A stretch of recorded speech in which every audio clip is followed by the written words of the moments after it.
Hello, hello, hello. It's that time once again. Hey everyone, and welcome to a stream format that has become a staple for me, a little something I like to call Shuffle Saturday. If you haven't witnessed this before, I have my game collection loaded into a website called the Backloggery that's hidden behind the traditional festive burning Elmo. Let's take him down from the screen there. Hey Nate, how goes? How goes? This Book Cookie of Fortune includes this neat little feature where it'll randomly suggest a game out of my collection for me to play. Using that feature, I'll pull a random game from most of the games I have and have the technical setups to stream, currently around 1,600 different games. I'll then play that game for the next half an hour unless I decide to veto it or someone in chat lets me know with an exclamation mark veto that they'd rather go for something else, in which case I'll throw that one out, we'll go for another one. As you can see, I only have 2 vetoes for the entire night, whereas you all have twice as many. And that being said, I will automatically throw out any game I can't save to technical issues specific to the game, or because Valen is raiding me. Hey, welcome. How's it going, Valen? Welcome, everybody. My name is Vimbert. You might know me from, and the Risa. Avalon 20 dance.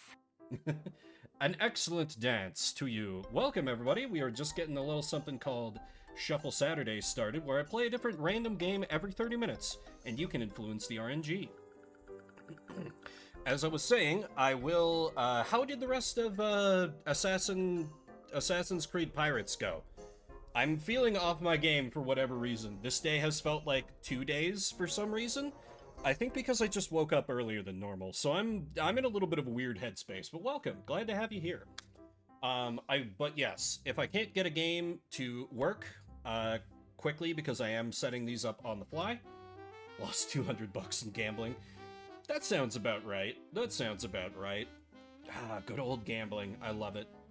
But, yeah, if I can't get a game to work on the capture, or because it would get me banned, I will throw that out, and we'll pull another game. The example of the game world is Sakura Dungeon or something, because I think it's funny to watch me panic for a little bit when those games come up.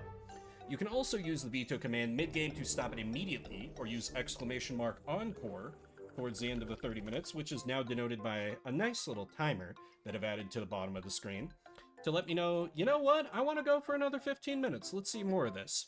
There are also some channel point rewards you can spend your garlic coin on to affect things as well, including the ability to outright choose the next game. I also have to give a continuing shout out to my buddy Rapukin. Thanks to his generosity and the magic of Steam Share, I've added around 200 additional games to this list, most of which I've never heard of, I've never played, so it just adds to the chaos. Now then, that is enough preamble. That's more than I like to do, and I see that prediction has closed out, so let's see what game is going to be up first. It could even be Assassin's Creed 4 Black Flag. No, it would not be that game. I don't own it, and I don't think Repu does either. And I don't like Assassin's Creed. But first up shall be... We're starting off with a banger. TNN Outdoors Fishing Champ for the Game Boy Color. Because as the conventional betting wisdom goes, for Shuffle Saturday, it's always Game Boy. Sorry to those who bet, but you'll have chances to win your garlic coin back later. I'm going to work on... Right, I keep forgetting when I minimize it that it goes away for you guys too, right? Right. Pretend I know what I'm doing here. I will work on getting that fired up if you'd rather we go for something else. Let me know with an exclamation mark veto, otherwise I should have that up in soon. An entire 80 followers. This is surely a good sign for a game category on Twitch. Surely a good sign. This definitely won't be horribly cursed. But it's fine. Just can be some nice laid-back fishing, and we can kind of get caught up. A fishing simulator on the Game Boy, no less. There's no way this is not gonna be bad, if I'm being real here. Okay. There we go. Said almost no one, pretty much. Alright, we'll have sound in a minute. 30 minutes on the clock. Let's play some of whatever this is gonna be. TNN Outdoors. You know, I have enjoyed some fishing games in the past. Not on Game Boy Color, but you know, I'm open to having my mind changed. Let's go into this with an open mind, and it's probably going to be shit. But you know, I'm feeling confident enough as an experienced angler who has lost pound for pound more fishing equipment than he has caught in fish in his life. I think I can dive right into the tournament. Sound is loud? Oh, okay. Let me crank it down a little bit then. Is that a bit better? Load/start. Wait, is this gonna be like a whole RPG? This is my first entry. Better. Okay, cool.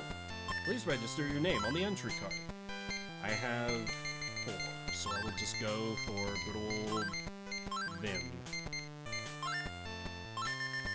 Okay, you are now registered! Let's go! First fishing in White Beach. Let's get 3 flatfish. Okay. Flatfish are found at the beach and sands around rocks. One more thing, push select to talk with me. Okay, so A is to row. Okay, this honestly doesn't look too bad. Yeah, for the Game Boy Color, it's got a nice appearance. They said found at the beach, so maybe I can just cast here. Oh yeah, what do I have for lures? You are using Silver Leaf/Spinner. This lure has a metal blade. The blade spins like a screw, giving up sound and light that attract fish. I don't know what would be good for a flatfish, though. Pop our magic hopper data. I don't know what that means. Big champ. Obviously, I gotta go for Big Champ. Let's cast. Max power, obviously. Or close to it. Alright, now we crack open a Nintendo-approved not beer, a mug of foamy water, and we just enjoy.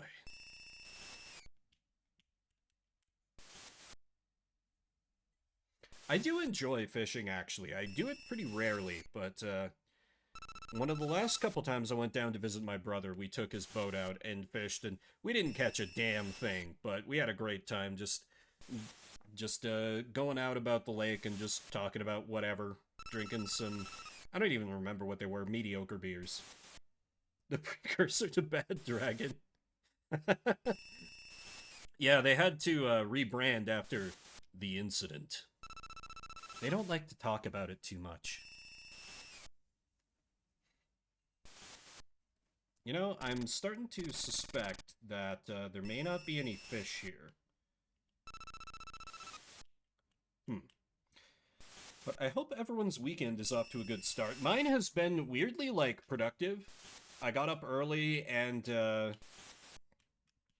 you know, got myself breakfast and stuff, and then I made an entire batch of homemade broth, cooked a bunch of food, swept and mopped the entire house, also did the laundry, so I'm feeling really goddamn accomplished today, which is nice. Some Saturdays I kind of fall into a trap of just basically doing nothing with, like, I gotta conserve my energy for Shuffle Saturday. But that's just an excuse. I am just making mouth noises while playing the frequently bad video games. Okay, yeah, this is not. We gotta reel in here.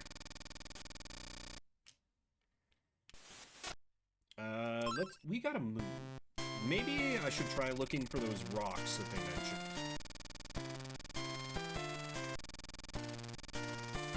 I don't know what the 80 of 42, the 32 of 40, 34 of 49.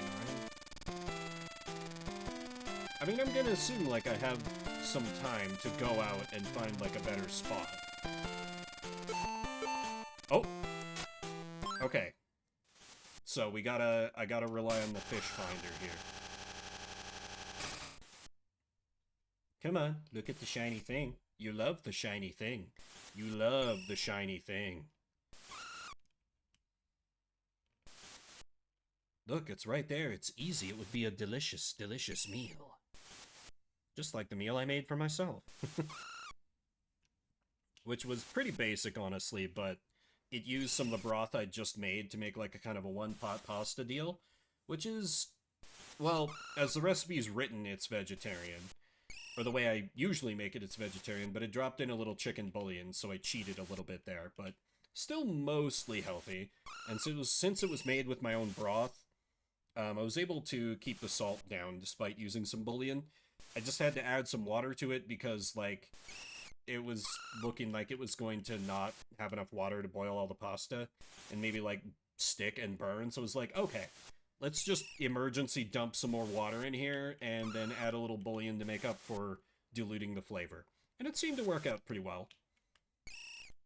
Also with some nice cherry tomatoes, which I've never really, like, had before. But I've discovered that I really like. Like, in general, I just like tomatoes, but for whatever reason, I never went for, like, the tiny little, the little guys. And, you know, it's expensive to pick those up, but it's kind of nice. I think the big champ may not be the way to go for these fish, maybe. Because I don't seem to be getting any takers. I know enough about fishing to know that when you're using, like, a lure like this, you don't really want to, like, move it around at all. Because it kind of, like, the spinners kind of do that for you, like, being the movement. Versus, like, you know, if you're using live bait or something, you want to move it around a little so it can catch, like, fish attention. And not just be, like, a static thing. Fun fact, the last time I went fishing, my brother was like, you know, Vim, I heard from this old guy I play golf with, because my little brother is, like, 3 years younger than me, but he basically roleplays as an old man. He said that, he went fishing and he used, like, cut-up bits of a Slim Jim as bait, and it worked really well. So I think we should give it a try. And then we caught absolutely nothing. But it was sort of hilarious to just watch, like, a like, chunk of, Slim Jim on a hook just go flying out into the water every time I would cast. Very funny. And kind of like the feeling of using, bait without actually using bait. Because I'm always worried that I'm going to lose, like, lures or anything like that, as I so frequently have in the past, just because of various things. I am not kind to fishing equipment for whatever reason. Oh, near rocks, of course, and here are some rocks. Okay, I do think we... Okay, they're kind of, like, all around here. I'm not sure... Maybe if I cast misdirection?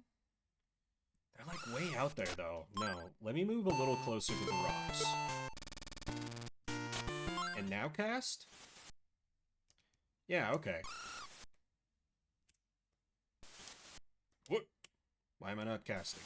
Why you know? So what is a mark? Oh, like, where my target is? Why am I not casting?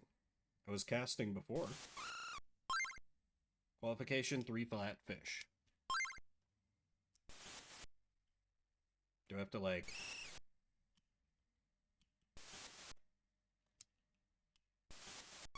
This is weird. I was casting without any trouble before. What is happening? Actually, this lure has not been giving the Mr. Pig, the jig and pork, the wavy grub, the tricky worm.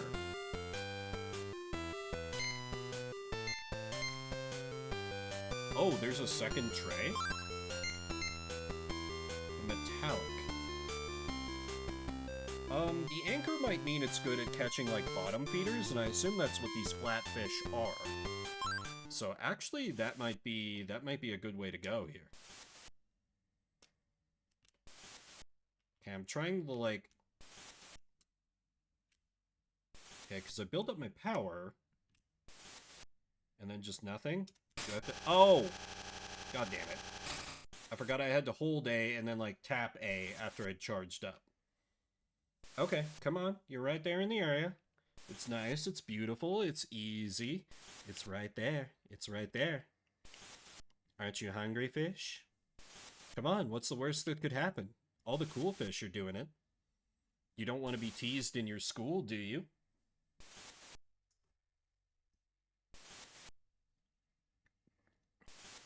Just do it. Oh yeah, because I had somebody ask me about it already. That game that came up and got like encored a few times last week, the elevator game with Catgirls, I kind of went and beat all of it off stream. So, sorry if anyone was hoping for a playthrough of that from me.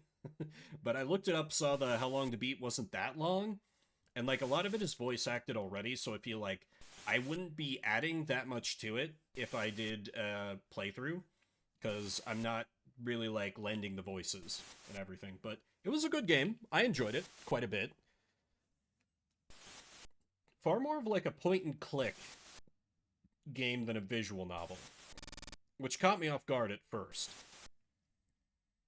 There was way more in the area of like puzzles, and usually I'm very bad at puzzles, but these ones, for whatever reason, probably because they didn't call for a lot of spatial reasoning, except in one instance where I just like literally like sat down, I like busted out pen and paper and started drawing out a map, because the game is like, oh, you're in complete darkness.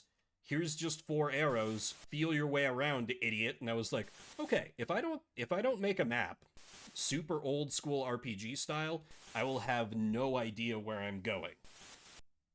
And that served me pretty well, and thankfully that section wasn't too long, because I know if I hadn't done that, I would have had no chance. Come on, you're swimming like right near where I've casted.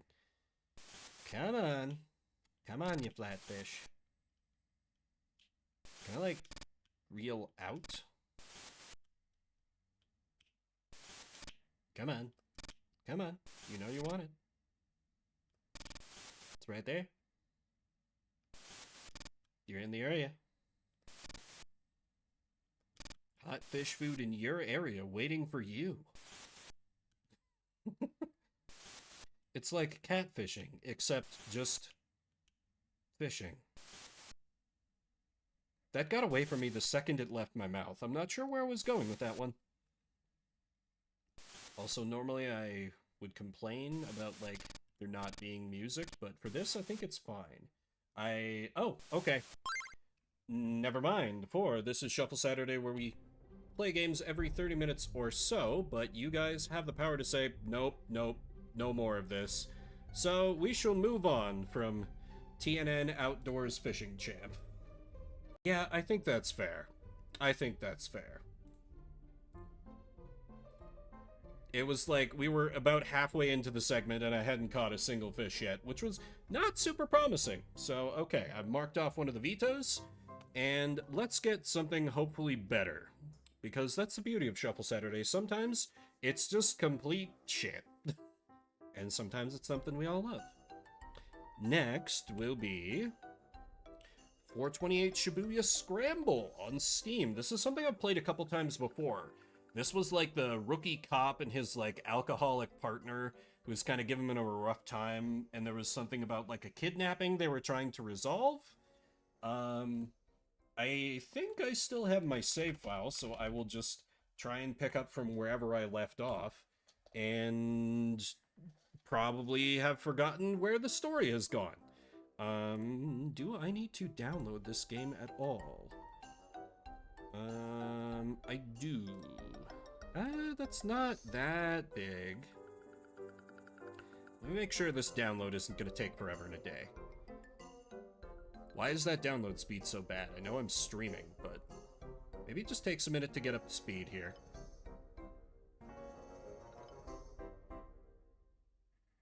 Okay, it went from claiming like 50 minutes to claiming like 10 minutes? That might still be longer than I'm willing to let stream hang.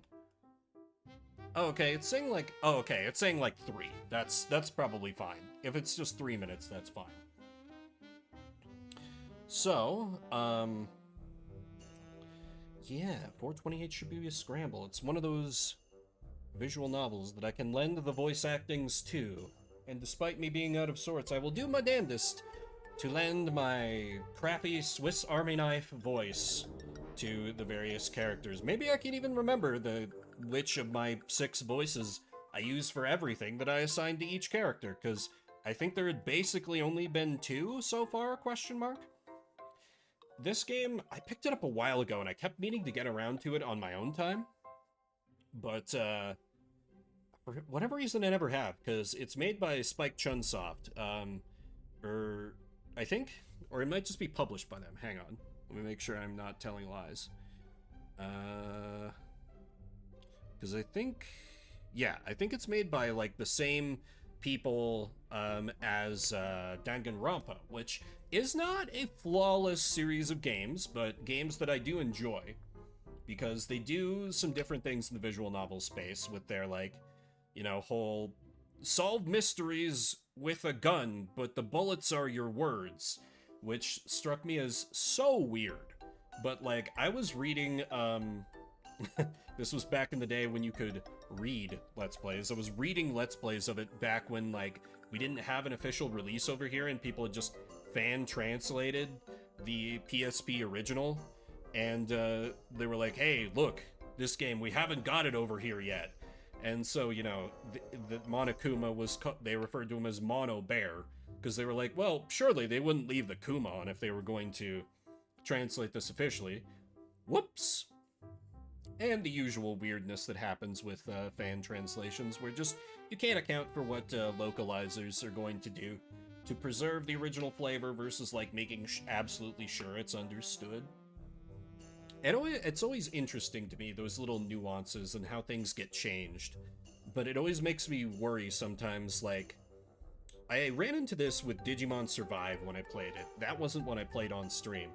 Thank God, too, because you guys would have seen a very angry Vim for much of it. Because that game, I didn't like it that much. I got through it, but, like, it had weird things where, like, there was this one old man called the Professor. And then just, like, for 2 chapters, they were like, oh yeah, the professor's over there, she's in trouble. And I'm like, okay, that's like, you've obviously fucked up the translation in a very basic way. What else have you messed up? Okay, that download is complete. Like me hearing Chris Pratt drop his Mario voice mid-sentence. Oof, was it that bad? I never watched the Mario movie. Alright, download is complete. Let's get 428 Shibuya Scramble pulled up here.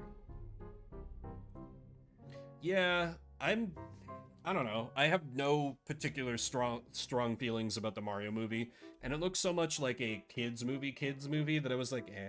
Oh, it's on Netflix now. Okay. Neat. Okay, this should work. Let me just set up the generic PC game capture and see if that behaves. We have sound. Can we get video? Fine for what it is. Yeah, that's a lot of what I've been hearing. Okay. Don't worry, I know the please stand by is still up there. I will bring you guys in once I get the capture sorted out. So it's gonna make, though, you guys are gonna have to sit, like, small and on the side. Sorry. Alright, 30 minutes on the clock. Play some 428 Shibuya Scramble. Definitely could. Yeah, Chris Pratt was just such a weird choice. Okay, obviously everyone remembers where we are, right? Okay, right, this was the police guy who had completely screwed things up, and... Oh, okay. I guess I still need to do him. Let's go, Kana! On it! Sasu, Yama, and Kana leapt into action. You did it! Jump successful. 428. You will often need to jump to get past another character's keypad. Jump from red keywords to clear a keypad. Keep this in mind as you advance in the story. Okay, there won't be any more tutorial messages for a while. If you're stuck somewhere, try changing protagonists or making different decisions to advance. You can now use the time chart in the main menu. The main menu... Let me just take a quick look at this. Oh, okay. The game is drowning me out? Really? Okay, I'll turn it down some. Thank you. Okay, I don't remember what this kid had been up to. I think it was something like he got involved with, like, the lady who was supposed to pay the ransom or something. I don't know. The perils of playing certain games for only 30 minutes at a time, months apart. A suspicious man.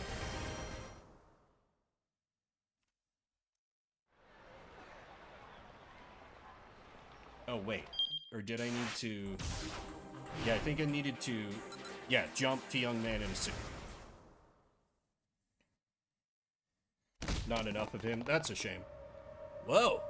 A nearby homeless man suddenly leapt over Achi and broke into a run, as if he'd been waiting for this very moment. And that is our cop man's partner who's in disguise. Undercover. Sprinting alongside him was a young man in a suit.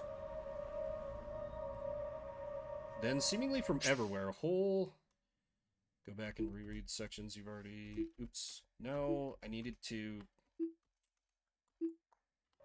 Because I think I've screwed up the jump. Oh well. Then, seemingly from everywhere, a whole bunch of other guys burst into motion. Like Mario felt it lacked in the accent? That's a shame. First one. Then another. A third, a fourth, a fifth. Over a dozen now. What the heck? Clearly something big was going down. Were they after the attaché case? Within moments, Achi lost sight of them all through the crowd. With that many people chasing him, the guy with the case was sure to get caught. But wait, what about that girl? Achi turned back around. The girl was still there. She was staring in the direction that the man who'd taken the case had gone, a worried expression on her face. I could be like, something's clearly wrong here. Should I talk to her and see what's going on? Or like, this is fine. It's none of my concern. Obviously, let's see what's up. Achi couldn't shake the feeling that something was very wrong. Maybe he should talk to her and ask what was going on. But just as he was making up his mind, a middle-aged man in a ratty business suit shuffled awkwardly over to her first. Was there something wrong with one of his legs? He was using a cane to walk. Then one of his hands slipped into his jacket pocket. Achi could scarcely believe his eyes. Gun? Gun. A revolver? Suddenly a young man came running through the crowd. Seeing him, the man with the cane turned on his heel and vanished in the scramble. The Shibuya Scramble? Something big was going down. What is all this? The young man was closing in on the girl, his expression grim. That guy's up to no good. Achi sprang into motion. Hi-ya! Leaping high, Achi delivered a flying kick right between the man's shoulder blades. Oops, you assaulted a cop. The guy went down, but recovered surprisingly fast, spinning back to his feet to grapple with Achi. What the hell is your problem? What the hell is your problem, man? Achi snapped. The two stood staring each other down as the crowd swirled around them. Let go of me. You let go of me first. After you let go of me, sure. You first, pal. Don't you call me pal, man. I'm not your buddy, guy. Don't call me man, pal. Neither man was willing to yield. The crowd had parted to avoid the scuffle. Passerby were staring from all sides. Well, crap. Achi got a sudden sinking feeling. What the hell am I even doing? Jumped in over my head as usual. His anger melted away. He loosened his grip. Without further argument, the other man let go of Achi's jacket. Turning quickly away, the stranger hurried over to the statue of Hachiko, where he dropped to his knees, dejected. The girl who'd been standing there was nowhere to be seen. Maybe this was the guy she'd been waiting on? The guy was clearly upset that she was missing. Achi actually felt kind of bad for him. He decided it would be wise to leave while the guy's attention was elsewhere. Whew. Yeah, a little bit. It's kind of silly. He hurried back along the road to his house. The wind had gone out of his sails, and he didn't feel much like cleaning up trash anymore. Ah well. Guess I'll read some manga and go to bed. Better play it safe before the day got any worse.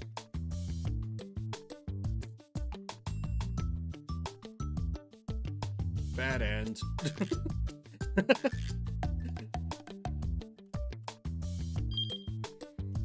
Hachi's interference with the young man, it was Kano, disrupted the detective's sting. If Hachi hadn't acted on impulse, things might have gone differently. But how can you make sure Kano doesn't return to the scramble and startle Hachi? The key lies further along in Kano's story.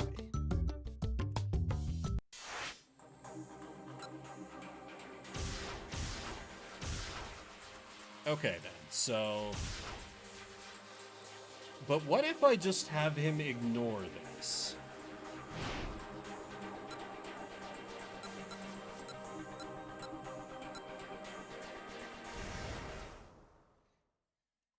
Or what if that's also going to be a bad end? Oh, wait. This is... No, this is not what I thought it was. My bad. Okay, so I need to do the jump.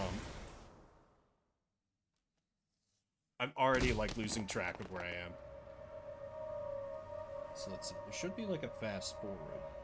Right?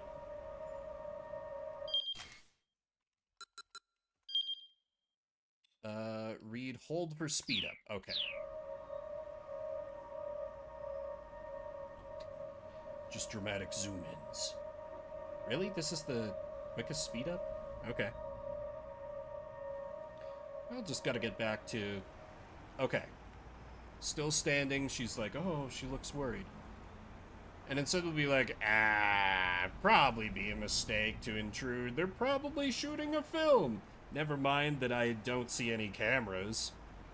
Another crazy day in Shibuya. They had to be shooting a scene for a film on location. It would probably be a mistake to intrude. Yeah, I bet that's what this is. Some TV show about a kidnapping and the girl has to make the ransom handoff. And there's probably some actor lurking around here playing the suave, handsome detective. Hachi gave a chuckle and turned away. A soothing breeze blew by as wispy clouds drifted overhead. They picked a nice day for a shoot. Smiling inwardly, he resumed his trash-picking mission, wondering what other surprises the day would hold. A few moments later, he heard a loud bang, and the scramble went into an uproar. Huh. Someone blow a tire? People were running from all directions to see what had made the sound. Oh, maybe they're shooting an action scene now?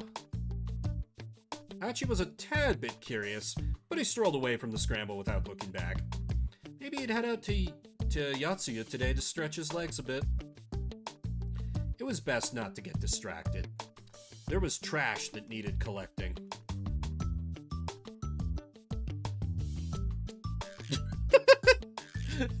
I bet the hint is going to be, number 7, your future is garbage.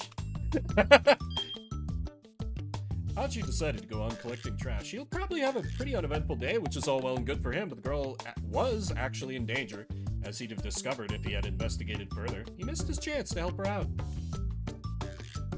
Serious game with silly bad endings. Seems so. Seems so.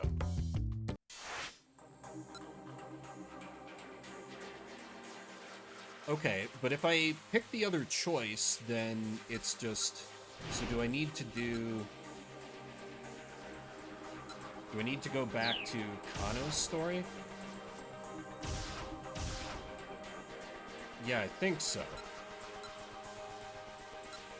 Yeah, because this is like shortly before the... Yeah, I think so. I can just see it from the detective's point of view instead.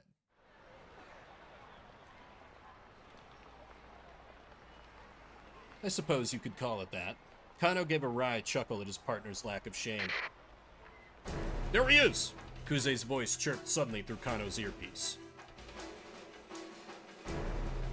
The man in the black coat! He's not Japanese, looks to be in his early 30s. A foreign man had emerged from the crowd about 15 feet from where Hitomi was standing. He made his way toward her, his expression blank. He didn't match the description Hitomi had given them, but Kano felt a jolt of nerves all the same. Maybe the kidnapper was using an accomplice to snatch the ransom payment. Oh, alright. Sasayama raised an eyebrow. This may be our guy. This was it. Kano swallowed the lump in his throat. He bent his knees, ready for action. Blood rushed to his leg muscles, banishing the stiffness that had begun to take hold.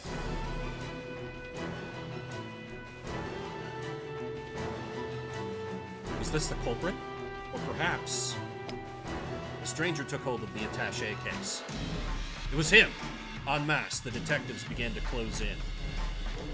Let's go, Kano. On it. Sorry, that was Sasayama in the first one. Always the downfall of novel begins. It can be a little unclear who's talking sometimes. Sasayama and Kano leapt into action, but they never expected what happened next. With the case clutched in both arms, the man suddenly veered, running right toward them. What? Catching sight of the two detectives, the suspect staggered to a halt, then bolted off in a new direction. Kano whipped off his costume glasses and followed in hot pursuit. Also a banana peel that had been on his head, apparently? At the crosswalk, the signal changed to red and the flow of foot traffic abruptly halted. Just as quickly, hundreds of cars all lurched back into motion. There was no escape for the culprit now. Or so it appeared. The converging cops slowed their pace, confident their man was cornered. Then the foreigner barreled straight into the intersection, dodging between the oncoming cars without any hesitation. The mob of detectives came to a halt, not eager to rush to their deaths along with him. Kano, however, remained in hot pursuit, charging into the traffic at the crossing. Kano, are you crazy? Come back! Kano heard Sasayama shouting, but his feet kept carrying him onward.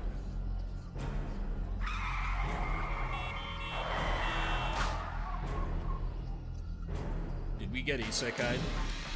Okay, now, with shouts and sirens echoing all around him, Kano closed in on the foreigner. Just a little closer. Just a little closer and he'd be in tackling range. Although one of my favorite visual novels of all time, Higurashi When They Cry, which I have played on here a couple times, doesn't do that, and it took me a while to get used to it, but I kind of got into it. I still think I'd prefer it the other way, where it makes it 100% clear who's talking all the time, but it's just a stylistic thing, I guess. He leaned forward, preparing to pounce, his eyes fixed on the culprit's feet. It was now or never. Kano, back off! Don't take him down! It was Kuze shouting through Kano's earpiece. Huh? Kano hesitated in surprise. Had he really just been ordered not to apprehend the criminal? Let him go for now. The real perp is someplace else. What had happened to the plan? He'd been told that all personnel were to secure the area ASAP. Didn't HQ want them to catch the perpetrator? Arrest team, stay on the foreigner's tail. Forensics team, get busy cross-referencing photos. Even if this foreigner was only an underling hired for this one task, the police had now tipped their hand that they'd been lying in wait. If they didn't lock things down now and get more info on the kidnapper, a girl's life might be at stake. Kano recalled another maxim from his... I forgot about this, his Dick diary. That's right, he keeps like a little detective diary full of like self-affirmations for him to be a good detective. And of course he calls it the Dick diary.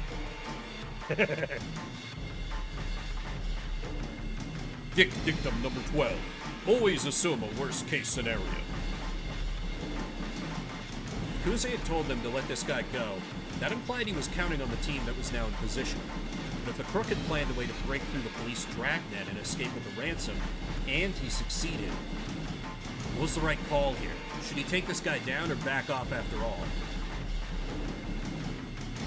No. We're chasing that promotion and chasing that perp. Turn the body camera off, Kano. Take out your gun. We need to make sure he doesn't get away. Letting the perp escape now is too big of a risk. He had to catch this guy ASAP.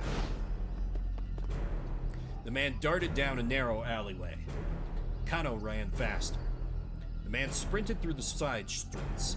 Evidently, he knew his way around Shibuya pretty well. True guild leader Shibuya. True. Hey, HD. Ah! Someone's taken Hitomi! Kano recognized Kuze's trademark squawk immediately. The subject is male. He appears to be carrying a gun. He's fleeing in the direction of Meiji Dori. What? Kano could hardly believe it. Hitomi had been kidnapped? Had she been abducted by whoever had taken Maria? But why? Someone must have been waiting for the moment when the police took their eyes off her. Something's very wrong here. What in the world is going on? Kano saw that the road forked up ahead. The man with the attaché case ran to the left.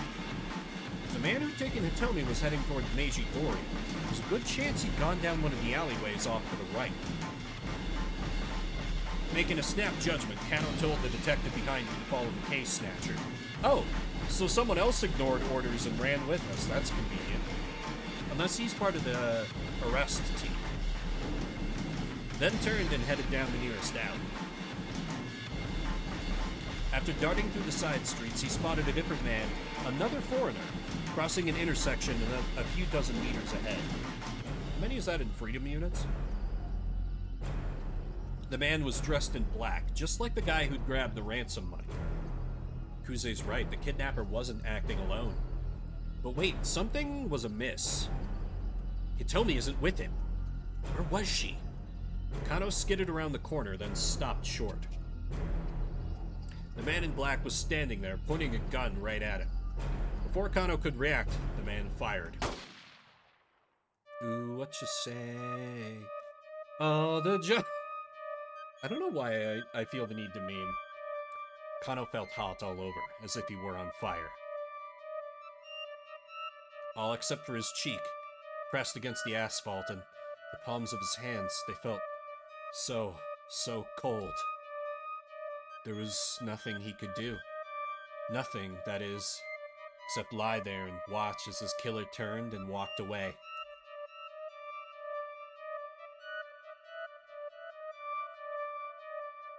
Bad end, number 4, shot by a foreigner. While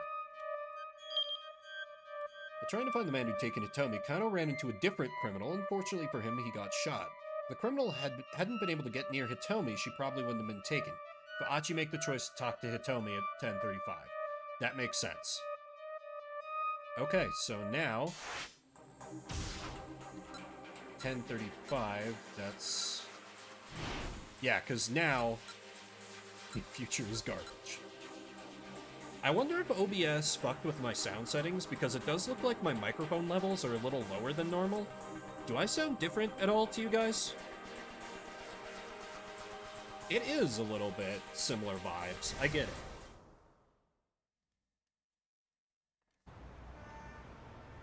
The girl was still there. She was staring in the direction. Alright, now let's talk to her, and now that this time I've sent the other protagonist the other way, we'll have Achi here to fight a criminal instead of fighting a cop. The game is God damn it. Alright, I'll turn the game down a little more. Achi couldn't shake the feeling that something was very wrong. Maybe he should talk to her and ask what was going on. But just as he was making up his mind, a middle-aged man in a ratty business suit shuffled awkwardly over to her first. Yep, this was the guy that had the gun. Using a cane to walk. And he got a gun. A revolver? Okay, this is new. With a single fluid motion, the man lifted up the gun and pointed it in the girl's direction. He was aiming right for her head. Huh? The girl had noticed the man with the cane now. Seeing the gun pointed right at her, she froze in fear. Achi didn't hesitate. Breaking into a full run, he tackled the gunman with all his might. Caught off guard, the man sprawled to the pavement. But the would-be assassin kept hold of his weapon and quickly scrabbled back to his feet. Achi knew he had to act fast. He grabbed the ashen-faced girl by the arm and attempted to drag her away. "This way!" he shouted. She just stared at him, uncomprehending, trembling like a startled animal. Come on, run! Finally, the girl snapped out of her daze and gave a fearful nod. The police bot? No, because then we'll be sitting ducks. Just run. Put distance. Use the crowd as a shield. Let's just get out of here. The would-be assassin was getting back to his feet.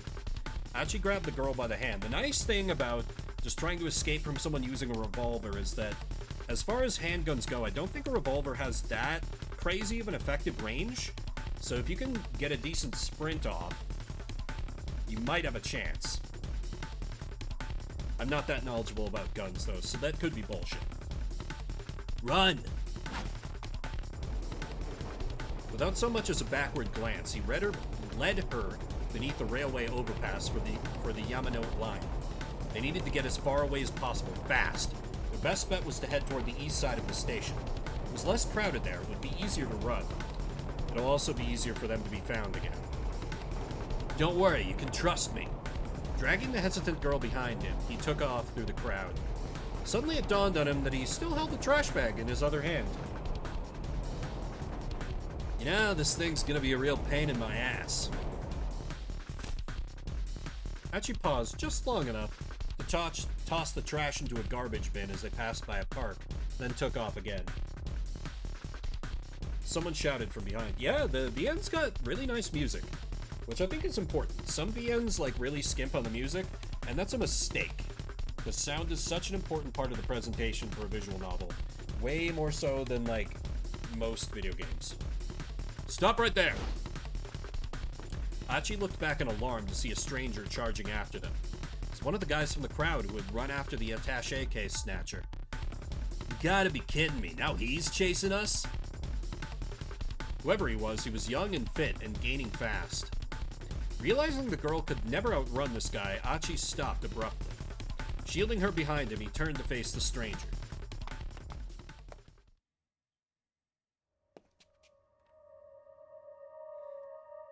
Why did you run off? Because you were chasing us. The other fellow eyed Achi skeptically. Maybe it was a buddy of the man with the cane? Keeping his guard up, Achi began to back away. Kano, just bring out your police badge.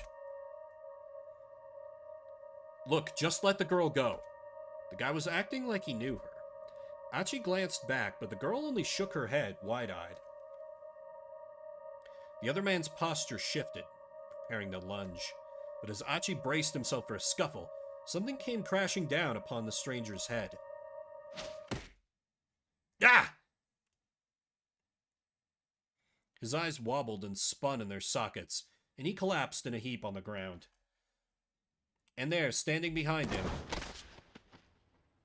was the girl he'd helped out earlier, the one he'd saved from the hustlers. Hey, you're that girl from this morning. Are you okay? Next to the fallen pursuer's form was a rather thick book. She nodded toward it. He looked dangerous, so I just threw that at him. Oh, yeah, thank you. This saves my bacon big time. It's the least I could do after the way you helped me earlier. Sure thing. You should probably get out of here before that guy comes to. Like you said, he's probably dangerous. Right. Achi scooped up the heavy book and handed it to the girl, who promptly left the scene. Now we better get out of here. The girl nodded. They started down the street, only to see the man with cane round the corner a few dozen meters ahead. This is not good. The assassin had spotted them, and he hurried in their direction. This way. Achi led the girl into a nearby alleyway. But this way's a dead end, the girl said breathlessly. Like I said, just trust me. Stopping abruptly, Achi kicked down a wooden plank covering a gap between two buildings. Okay, I thought he kicked in the door. Clearing a space that a person could fit through. See, we can get away through here. In you go. But the girl just stood there, looking terrified. What's the matter? Achi asked. Come on, we gotta hurry. But I... She looked at him as if he, too, was about to pull a gun on her. He could hardly blame her. After all, he was just some random guy who had turned up out of nowhere. But this was no time for dawdling. The man with the cane appeared at the end of the alley. They just stood there. He was going to catch them. Okay, sweetheart, hear me out, he said in a rush. The name's Achiendo, I live in the neighborhood, and I'm not the kind to stand by when a girl is being chased by some killer. So please just trust me and I'll do my best to keep you safe. He hoped the look in his eyes could convince her he was being on the level. After a painfully long moment, the girl nodded her acceptance. Whew. Right, let's start with this. They had paused beside an enormous stack of beverage crates. With a quick shove, Achi knocked the whole pile down, sending it cascading across their pursuer's path. Doesn't he have a gun, though? Now that was a close call. The man with the cane was floundering, struggling to get past the fallen crates. My bad, man, Achi called out. Mind cleaning that up for me? The man scowled back at them and fumbled for his gun. Achi flashed him a wave goodbye, then slipped away between the buildings with the girl. Achi's kind of awesome.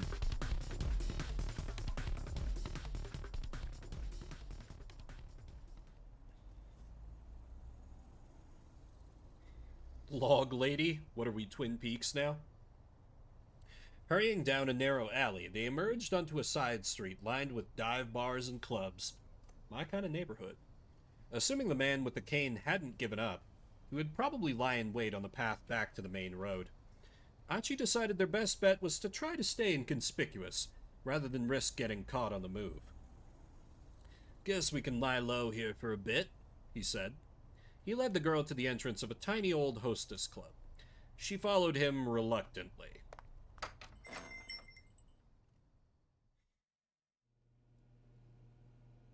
Achi flicked the switch inside the front door and a chintzy chandelier glowed to life. He sat the girl down on the small sofa beside the counter. She gave him a worried look. Achi felt a pang of embarrassment as he realized what she must be thinking. Oh no, don't get the wrong idea. I'm not going to try any funny business. Someone I know used to run this place. It's not in business anymore, so I figure it was safe here. The girl chuckled at his evident discomfort. All right then, she said. So, we good? We're good. Okay, well, good. Achi made a vague attempt to straighten his disheveled clothes. So, how about some introductions? I'm Achiendo, like I said earlier.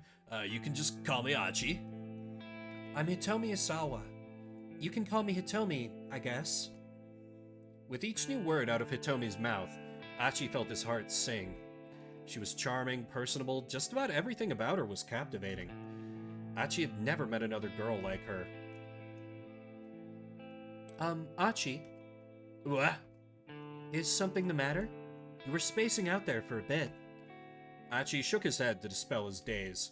Damn it, this is no time to get all starry-eyed. He needed to think of some way to keep her safe from the guy who was after her. Look, can you tell me what the heck is going on? Please. I need to know if I'm gonna help you. But alas, the explanation will have to wait, as this is Shuffle Saturday, where we play a different game every 30 minutes, and that is time for that. Brief little dip back into 428 Shibuya Scramble. Once I remembered how to do anything. The bois.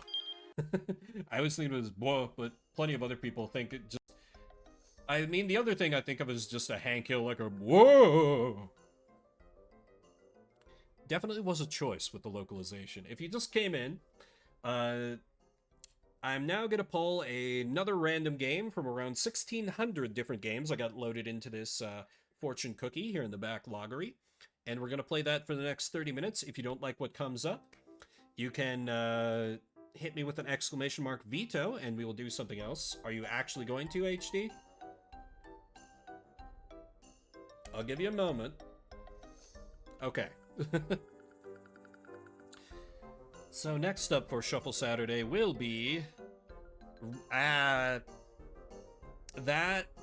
I've never tried to do that on stream, but I actually have to throw that out for tech reasons, and I will make a note to remove that. Because this game does not work well on my computer, so sorry, not that one. Shame, because it's a nice, like, just kind of relaxing money-making game. Track of Death. Instead of that, we shall play Lufia 2, Rise of the Sinistrals. A JRPG I keep meaning to get around to, and then I keep not. Alright. I will start to get that fired up again. I believe I have a save file that's, like, right after what was basically a tutorial dungeon, I think? Today you shall. Today I shall. That'll just take me a few moments to get fired up. Spoiled cat girl elevator for us. The cat girl wife is bad person. There. Immense spoilers. I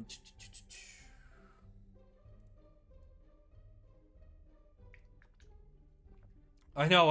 I shouldn't have gone so far. Go here, do this.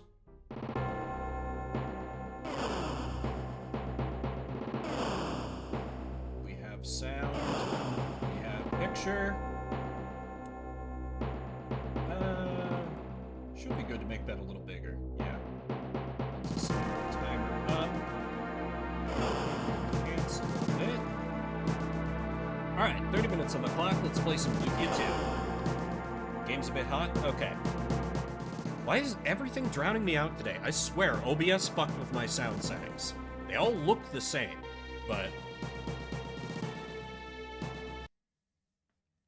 Speak up, damn it. Okay, I'll speak up! Let me actually move the mic in a little bit. Maybe that'll help.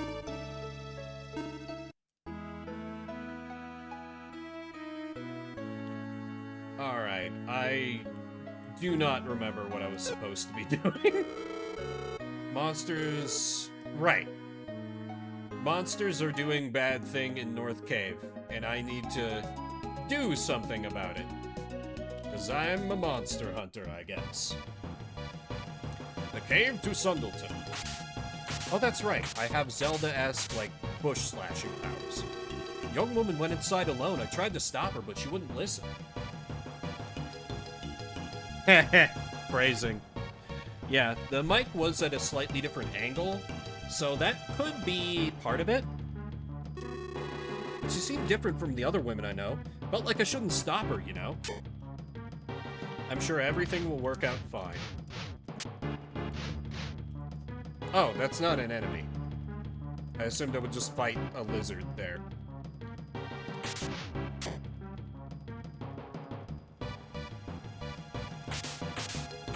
Let's see here.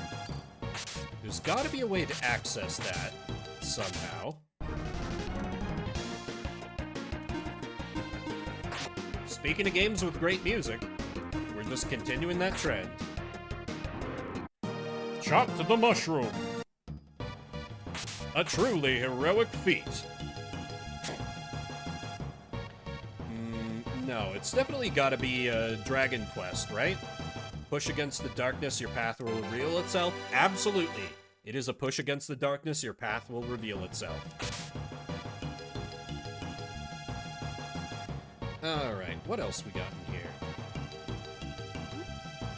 We have pot. Okay, do I have to take the pots off to unlock the thing? That would be a bit backwards. Aha! Okay, I see.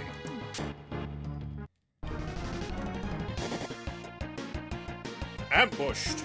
You fiend! I'll slice you up for pizza!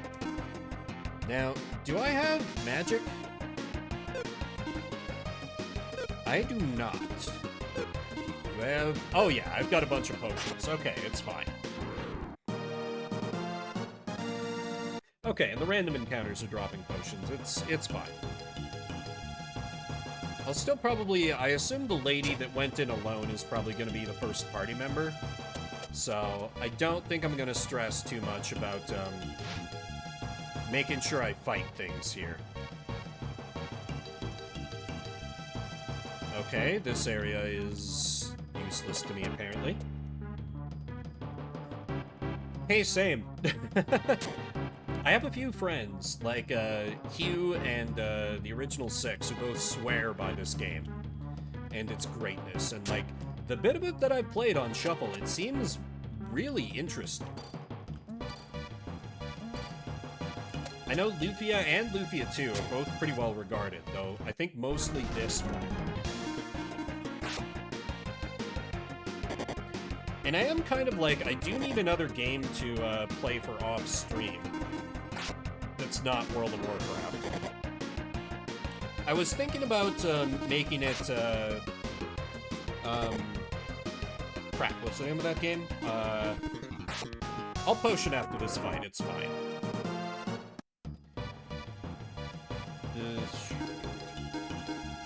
God damn it, it's the same, like, series as Riviera the Promised Land.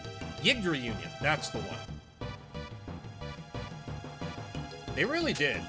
Those butterflies were no joke, and I'm thinking I'm gonna dodge around them until I can get the lady who is almost certainly my second party member. I don't think I can do anything to that door. Where Pokemon? It's funny, I was in my friend and fellow streamer's Blair Wolf stream earlier, and he did a shout out to me, and it pulled up a random clip from one of the Pokeboomers things, and I was like, damn, I haven't played Pokemon in a long time. Oh, this is... Right. There's, like, a particular order you need to fight things in here, I think. That may be a lie. So, hopefully the red jelly is the first one I need to kill. If not, well, whatever. Okay, and now... Oh, fuck off, fuck off. Okay, it's only one. As long as it's only one, it's fine. Though I have been thinking, if Pokeboomers gets delayed for a while, I might... Please tell me I learn a heal spell. Damn it. If Pokeboomers gets delayed for a while, I might just do like a Nuzlocke of either Black 2 or White 2, because I love Gen 5, and I want to see more of what it could hold. Life Potion. Is that a Phoenix down?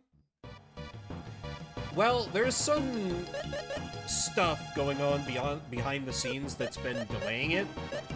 I don't really want to get into the details, but basically, we're waiting on some...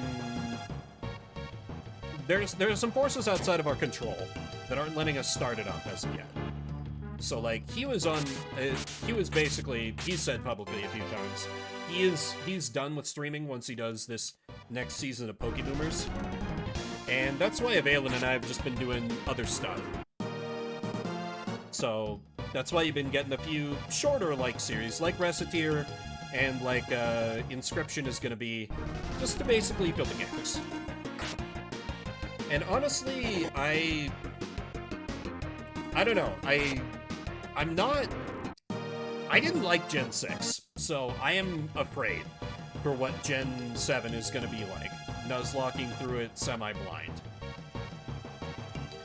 That and, like, it's been... I have tried on more than a few occasions to give you guys a, it's locked, okay.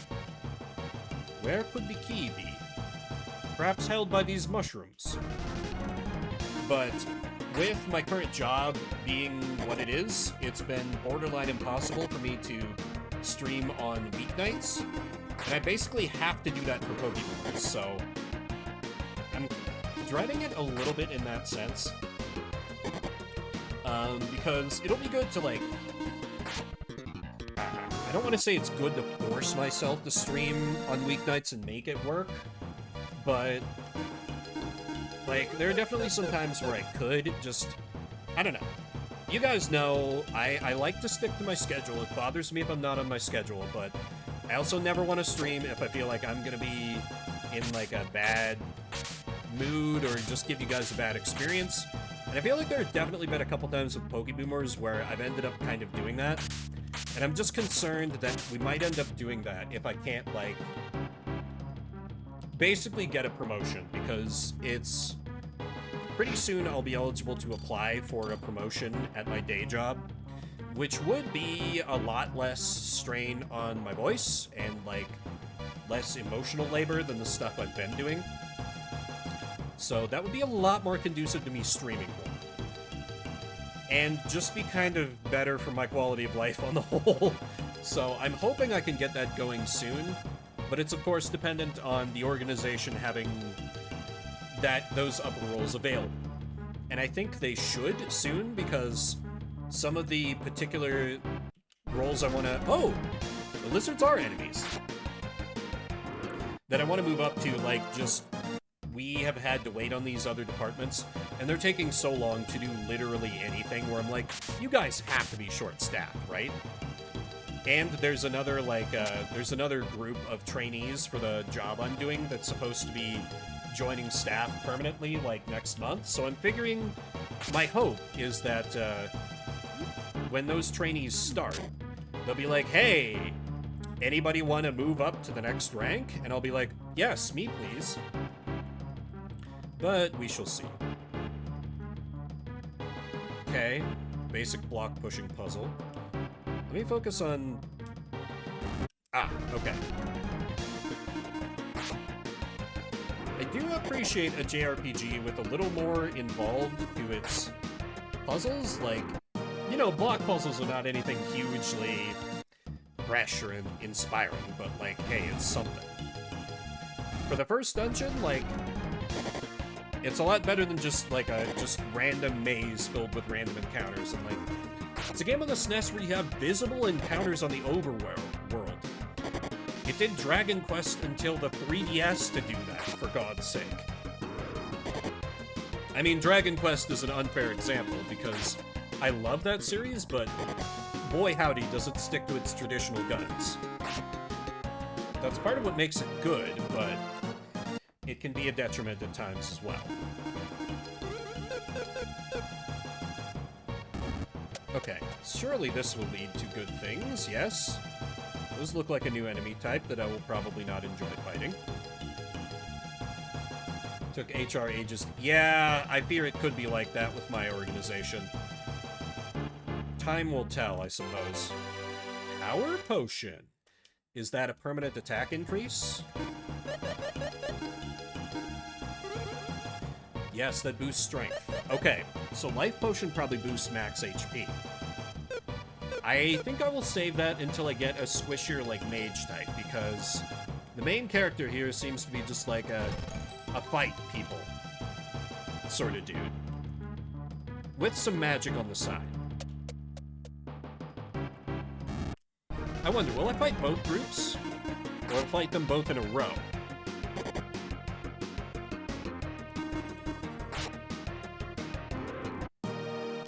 It turned out, actually, that there had been, like, a posting for a job in another department that, like, I thought I wouldn't have been able to apply for because I hadn't been in my current role enough. And then, like, now, like, a month after the fact, they were like, oh yeah, they were just taking anybody. So they would have accepted an application from me, and I'm like, God damn it, why didn't you make that clear? But that one would have only been kind of a minor step up, rather than, like, a true promotion. Kind of a side grade to the old career, so maybe for the best. Still, it was annoying, because just some people that are in charge of communicating things just don't communicate. What are these? Oh, okay. Must be health, mana, and then save point. Cool. Ominous. Alright, bald man. I won't give you the key to the door. Hell yeah, let's fucking tango.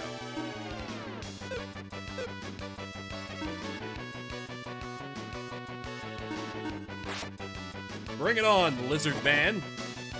I don't remember what IP is used for. Because this is just must be change equipment. And I don't have any spells. So I'll just need to watch the damage he does carefully. I do seem to go first, so I can just tactically potion through his hits. I do love me a good boss theme. Nothing quite like it. Okay, his hits have ranged from 12 to 13, so I should be good to tank one more. Crit, good. Okay, now I need to potion.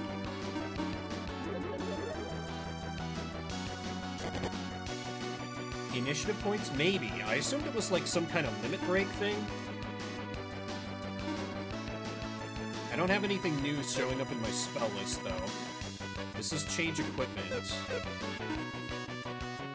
That's obviously a flea. Yeah, I don't know. Maybe it's something the game hasn't, like, unlocked for me yet? It also seems to charge really quickly, so... Also, my god, I'm glad I have so many potions.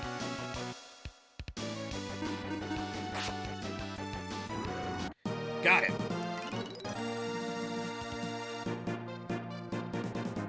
And only 9 to the next level, alright. Gets the key to the door! I don't get it. How could the lizard men be smart enough to steal the key? Besides, why would the lizard men steal the key? They gain nothing by disrupting human life. I just don't get it. This has never happened before.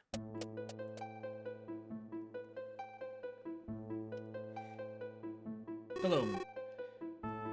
Do you wish to know why, Vim? What? Who are you? How did you know my name? I can see the future. I know your name and why you come here. Who are you? Never mind.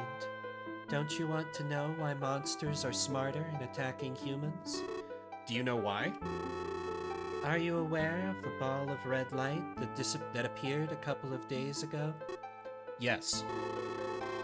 Everything that's happened has been because of that light. What? I can't believe that a ball of light has that kind of power. I understand your doubt. It is incredible, but true. But time has begun to change. Now a mere wave, later a gigantic swell of an attack on humanity. That's ridiculous. Why are you telling me this? Because you have the power to confront that swell. Me? Yes, you. Wait a minute, it's true that fighting is my job, I know, but I don't have such great power. What is this ball of light anyway? Is it monster or human? She's like, you fucking idiot. I just said it's light. I need to know. What can I do against this humongous enemy of all humanity? It's not just you.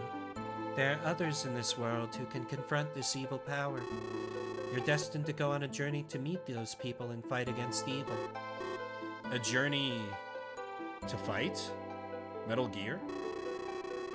That's right. When that ball of light appeared, your destiny was sealed. Will that ball of light really bring misfortune? And I have the power to handle that? This is all I can tell you. Whether or not you believe me and go on your journey is totally up to you.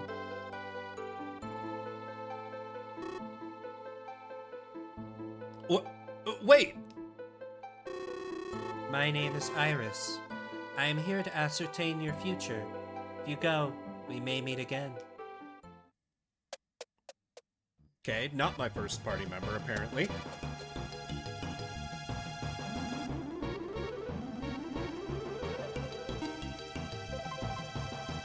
I do like that the first boss wasn't just a complete pushover. Also, I was definitely sure she was going to be my first party member, but whatever. So, obviously, I just have to blindly trust this woman. Because video games. What could possibly go wrong? Surely this won't feed right into the main villain's master plan. And, you know, he'll pull a Mystic Quest on us where he's like, actually, I spread the rumor about the prophecy that there would be a hero to defeat me. Just for the lulz.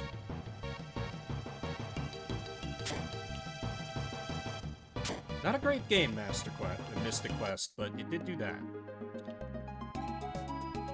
New town.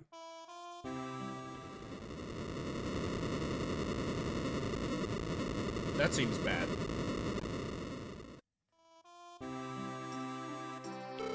Whew, that earthquake was a pretty big one.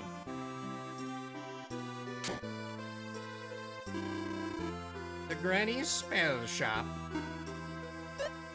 Strong. Spark. Drop. Poison. Drowsy.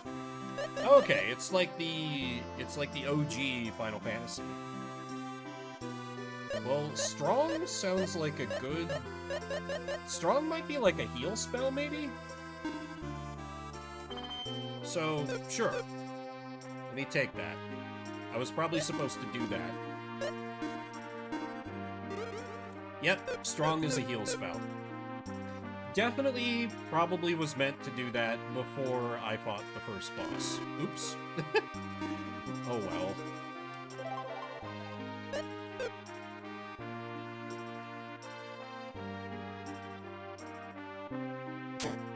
And now that I've spent all my money, what else do you have for me? Battle knife would be good. Dagger is a huge upgrade, man. Whip I cannot buy. Can't wear a dress, damn it. Hide armor is small, cap. Yeah, the defensive upgrades aren't great. But I could maybe sell like a... all this. Well, if I sell a potion, I can at least buy a small shield. Because even a small armor increase is like worth it. And it'll be better than literally nothing. Also letting me equip in the shop screen. I appreciate the hell out of that for a 16-bit RPG. Did you know a huge catfish makes earthquakes? Yeah, okay, kid. My grandpa said that a master catfish in the cave caused the earthquakes. Is that true? You don't say that's wrong, but I believe my grandpa. Your grandpa's mind isn't what he used to be, son. Oops, excuse me. I haven't slept much the last couple of days. It's earthquakes, day and night, and always suddenly. Can't sleep a wink. I'm sorry, I'm just so sleepy, excuse me for a bit. Okay. Well, what can we steal from his house while he's passed out? Damn it. Old man, your house sucks. That old man's crazy. He says a catfish caused the earthquakes. That's just nonsense. What causes earthquakes anyway? Is it a giant man stomping or something? A master catfish going mad in the lake cave caused the earthquakes. Adults don't believe me. Hey, Bim, I didn't know you were in Sundleton. What'd you like? Oh, I can buy food? Apple cider is very expensive here. This seems pretty clearly to be like a bar that Nintendo changed to a cafe. Because Nintendo. Place has great tea, it gives energy, see? Okay, maybe like a cheaper inn substitute, so to speak. Okay, well, it might be a... Oh. Sure, let me fight some spiders. It might be a good idea to just, like... I remember the main character as a love interest back in the first town, so might be a good idea to, like, check in with her, like... Heck, maybe she'd be the first party member? Maybe? Possibly? Probably not?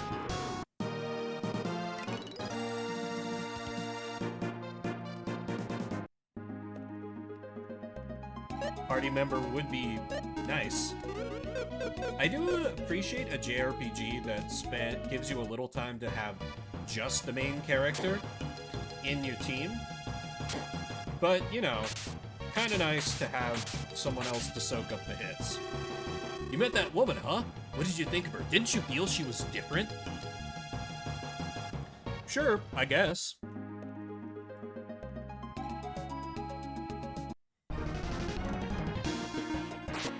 The pitiful red jellies. I can defeat them in one blow now. Despite the fact that I really need to buy a better weapon. But that's gonna take a while with the gold these chumps are dropping. Let's see, I think it was... yeah, it was the shop pearl. Hey babe, I have to go save the world or something. Oh, Bim, thank goodness you're here. I had this weird feeling. About what? Well, I had this feeling that you were going away somewhere. Silly me, it's nothing, forget it. So, what was it you wanted today? Okay, nope, sheet. Boomerang? Boomerang.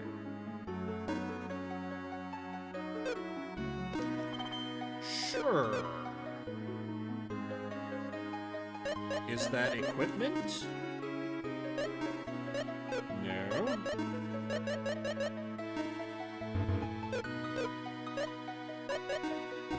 Is it a spell? Nope. Okay. Well, I have a boomerang now. I know this ain't Dragon Quest, but that series has taught me that having a boomerang on an adventure is never a bad idea.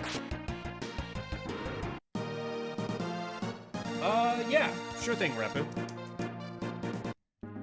No trouble at all. That's easy for me to do on the fly.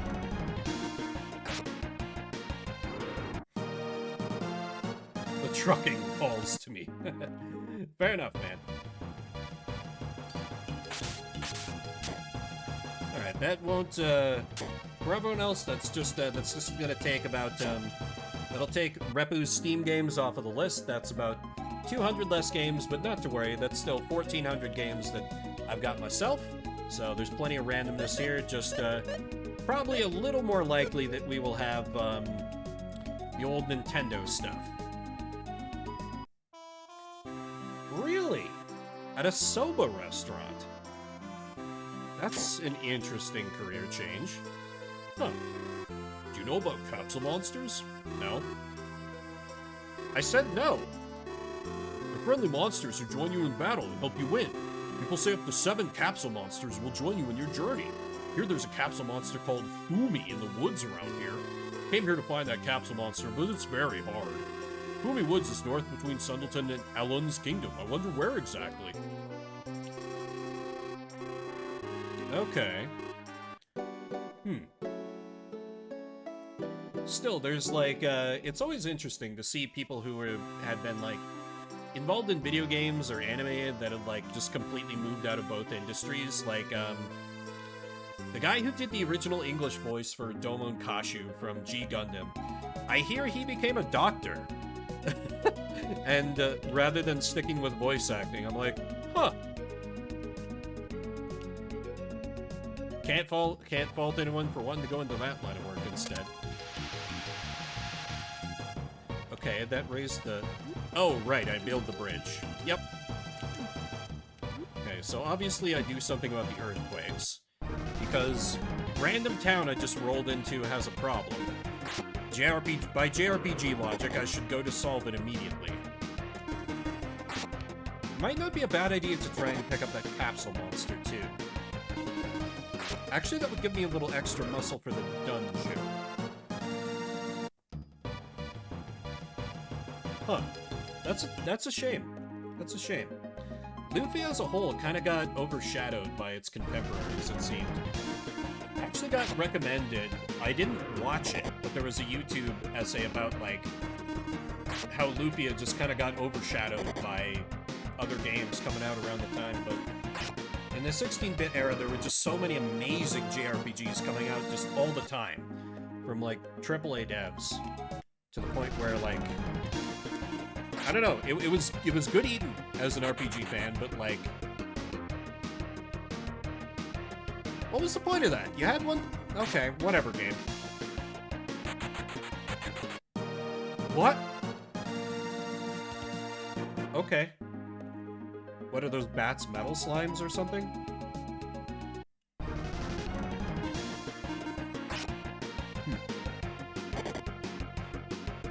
But yeah, it's interesting to think about those folks who, like, you come across their work way after the fact, and it's like, wow, this stuff was great, and then just like, oh, they never made anything else. Oh. But with only 2 minutes remaining, will I be able to make something else of this hunt for the capsule monster?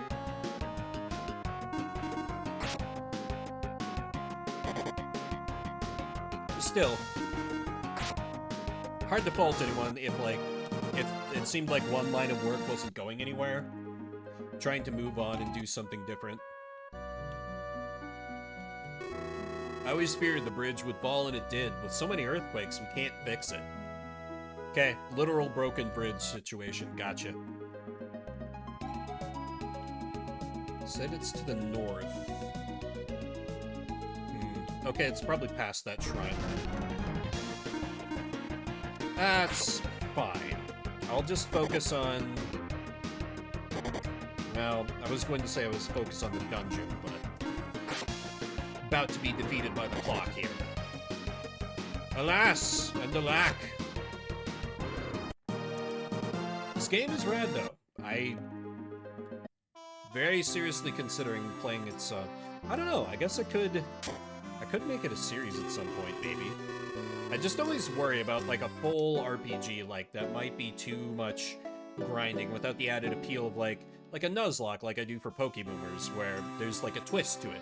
Where, you know, I could permanently lose one of my Pokemon at any time, and then I'm also, like, competing with a Valen and Hugh. Like, I love JRPGs, but hesitant to play them on stream, because I know it can be asking a lot for people to follow along with, like, a whole series. Because there's usually going to be a lot. But this is Shuffle Saturday, where we play a different game every 30 minutes. It's a little look at Lufia 2 once again. Between my rambling and the visual novel before, I need to re-up on my water and use a restroom, because I've been chugging some water here and there in between breaths. So, I'm going to be right back, and I'm going to throw up a quick prediction so y'all can try and make that garlic coin. Remember, no Repu games, so the Nintendo stuff is going to be a little more likely. I'll be back in a few. Hope you'll stick with me.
I return. Looks like we got the tail end of an ad here and a little more time if anyone wants to get in on some bets. If not, I can just let that time tick down and then pick what we are playing next. Makes me think a little bit about that whole situation with the Lufia composer, because I thought for a while that I wanted to go into game dev. Like, I made a legit, like, took 30 hours to beat RPG in RPG Maker 2000 that I have tried and tried and tried to find any of the various now disused corners of the internet I uploaded it to, but I have not been able to find it, because I would love to play it on stream, just to show, like, hey, this is what teenage Vim thought was cool and, like, going to be amazing and, like, his life's work. And we could laugh about how bad it was together, and I would probably still remember it enough to show off, like, secrets that I didn't put any hints in to find, like one random tile in a desert that would let you find, like, a tank in a swords and sorcery game, and it's as powerful as you would expect, because it's a tank. I thought this was a good idea for some reason, because I was 14. But, alas. Alright, next up for Shuffle Saturday shall be... No, no, no, no, no, no, no, no, no, no, no, no, no, no, no, no, no, no. No. No. I am not playing another one of those Legacy of Goku games if I can help it. I'm throwing that out.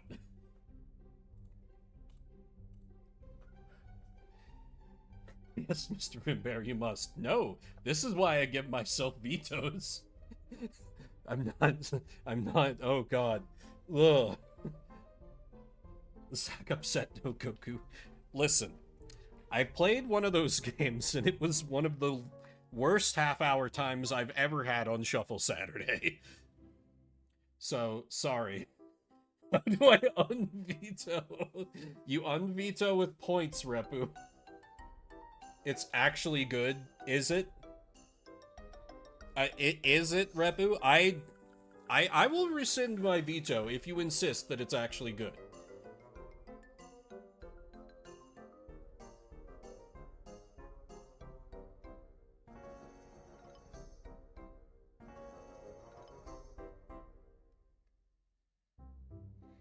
One is an F, two is an A, three is a B minus. Interesting. Okay, sure. You know what? It's my rules. I can break them if I want to. Next up, Dragon Ball Z, The Legacy of Goku 2.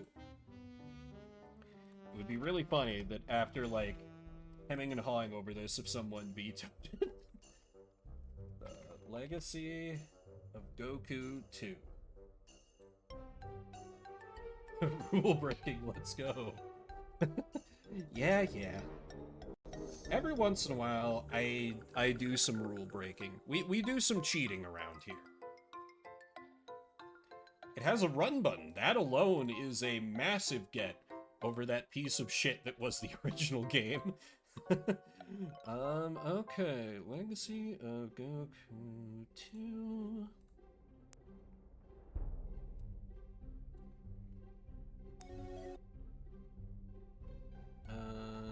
Alright, we'll have sound in a moment. Start the timer. 30 minutes of Gohan, Piccolo, Vegeta, Trunks, Goku,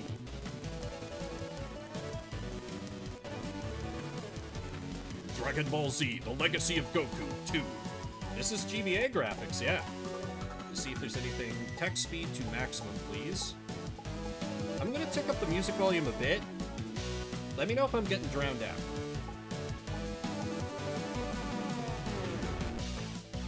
New game. 16 years from the present day.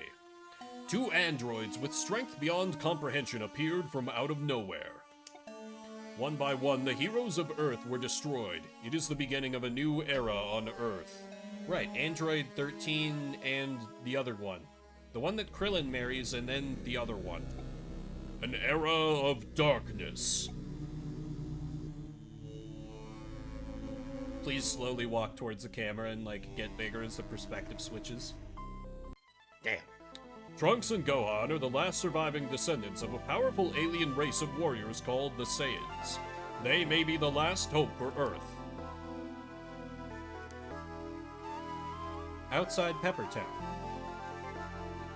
This isn't fair. Gohan, why are the androids doing this? I don't remember what Trunks and Gohan sound like. All those innocent people, is this the way life is supposed to be? I must fight. You're half Saiyan like me, right? You must know how I'm feeling. You're pitiful, Trunks. You're an emotional wreck, just like I was when my mother wouldn't allow me to train with my father. I'm your master, and you are my pupil. If you listen to me, you'll be strong enough to face this. I won't let you down. That's enough for now. Let's do some more basic training. First, let's practice your melee attack. I want you to use the melee attack to destroy that boulder ahead. Okay. Oh man, I get to play as Trunks. There's a non-zero chance that I will be able to do some great Saiyaman nonsense. Good. Now I want you to destroy the other boulder up ahead. You can use a melee attack on this one too, but try using your energy blast this time. Notice that each time you fire your blast, it uses energy from your energy meter. Very video gamey, but alright. That was great! As a Saiyan, you are most powerful in Super Saiyan form. To achieve this form, you need to focus your anger. You have to realize the androids are ruthless killers. They'll destroy me, your mother, and even you. Everything you hold sacred is a pile of trash to them. Yeah, that gets me angry enough, apparently. You're doing it, Trunks. Don't be afraid. Let it go. Let it all go. It's okay to feel the rage. Harness it and use it as a tool. Use your hate. It makes you strong. He almost had it. Incredible. He's giving it everything he's got. Great minds, Fox. Great minds. So we get to be future Trunks. I can't believe myself. What a joke. What am I doing wrong? You just need to find the right motivation. What was that? It's those androids again. Stay here. I'll take care of it. No, I want to fight too. Oh, okay. I was about to say, did my energy blast not come back? What, are you crazy? I can't let you go against those two alone. Listen, I'm a lot more vulnerable when you're there with me. I'm much stronger this time. Besides, you're injured. You've already lost an arm to the androids. Oh, I didn't even notice that. Alright, you win. Let's go get him. Right, cool.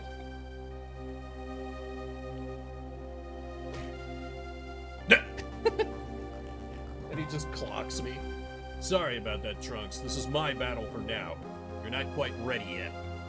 I know you'll understand someday.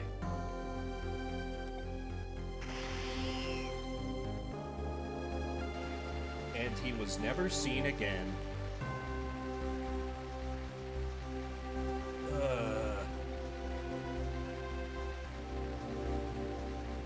No, Gohan, why did you have to go alone? This is a flight circle. It enables you to fly to a different area. To use it, stand on it and press the A button.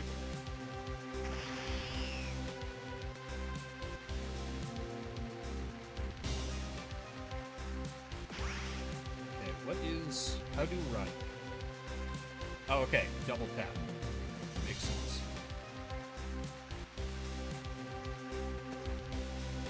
I'm digging the post-apocalyptic vibe. I always thought, like, as a kid, the whole, like, android saga was interesting, what with Trunks coming from, like, a dark future where the baddies had won and, like, Goku had just died to an illness or something.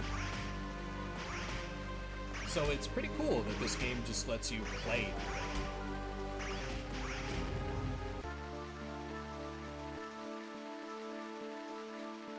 it. Jesus. He died so quick, this may as well be a Fire Emblem game. Gohan! What did they do to you, Gohan? You were my best friend. You were everything to me. Gohan!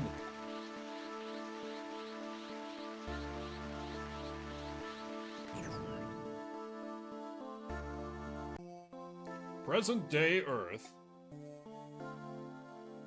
Gohan, son of Goku, becomes impatient while waiting for his father to return home from defeating the evil tyrant Frieza.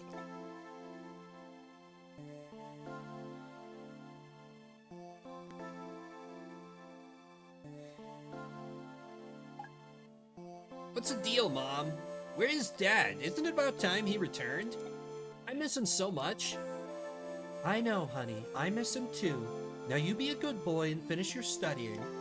I want you to go to college and become a lawyer, or a doctor, or a scientist, or the president, my son Gohan, the president of Earth. Mom, but I want to train to become a martial artist. No son of mine is going to grow up and become a musclehead. You'll thank me for this someday. Now where is your math book? How are you going to study without your math book? I bet you left it lying around the house somewhere. You better go find it. I hate Chi Chi. Why is the math book, like, capitalized? Alright, let us find the math book. Gohan! No going outside until you study your math. Fetch Quest math book. I mean, at least they don't open with this. Like, they give us a taste of, like, cool Trunks stuff.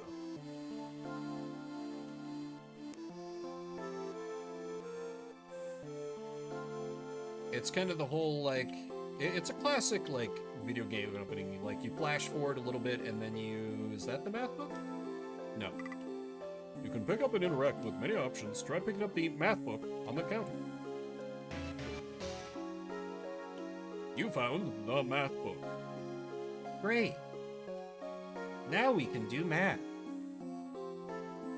Math minigame time, let's go.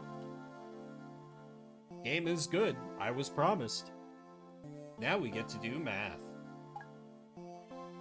I guess I'll just do my math for a while.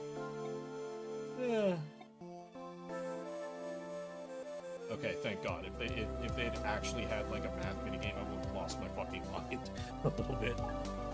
I don't remember opening the window. This looks like my chance to get outside for a while.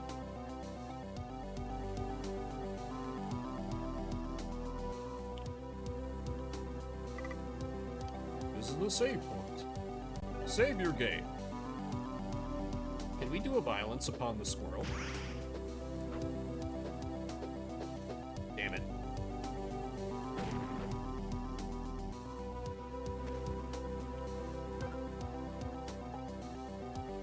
No quest. Oh, wait, did I have like... Oh my god, I have RPG stats? Okay. Interesting. I mean, they kind of had that in the first Legacy of Goku game, but it was bad like everything else in that game. Perhaps this will be better. Yep. I had figured that out already, game, but thank you for telling me, just in case I hadn't discovered by experimentation. Number is the level your character needs to be to pass the barrier. Number of the color of the number is a clue to who is allowed to pass through the barrier. Notice ahead, the barrier has a 2 on it. Gohan must be level 2 before entering the cave. Okay, can I find some things to beat up?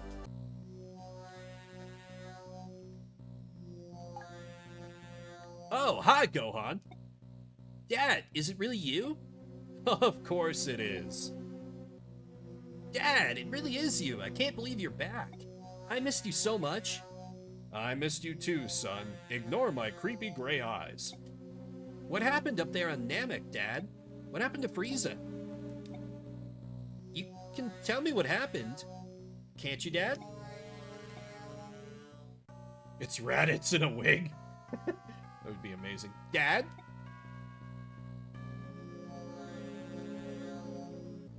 Your dad isn't coming. He's a loser. Nothing but a loser. No, no, no! This is a dream sequence.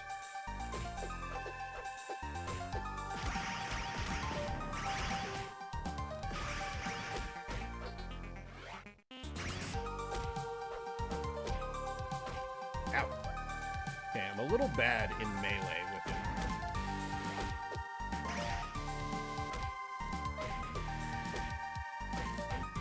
This would be nice if I had like a block or something. Can I just stick baby in the corner? No, he warps around me if I try to stick him in the corner.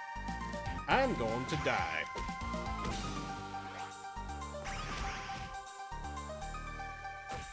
Crap! Like the second I get close to it. Okay, is that a game over, or was I supposed to lose the fight? No, I'm just bad. You have died. Oh. Just hangs there for a minute. That's fine.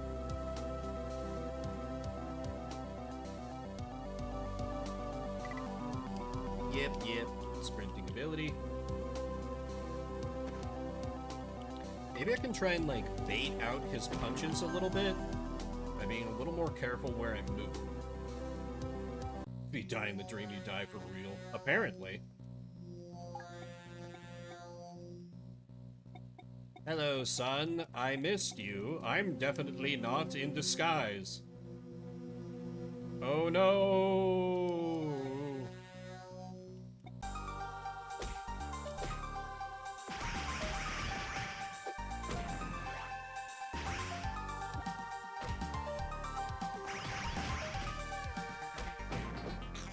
Oh! Health pick. Oh, damn it. I wanted more energy. Well, that's fine. It'd be nice if I had, like, a sprint attack where I could, like, slide into him or something. So, there's no way this is actually freezing. Like, that's not a thing. I don't care how much they're playing with the cannon. It's not gonna be a thing. Please just walk into my fist and die. Please just walk into my fist and die. Thank you! Frieza bot. Gohan has achieved level 2.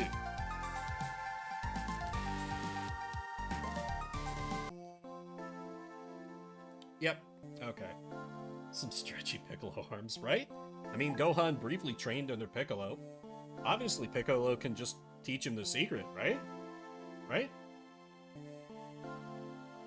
Whoa, what a crazy dream. Could it mean that Frieza is back?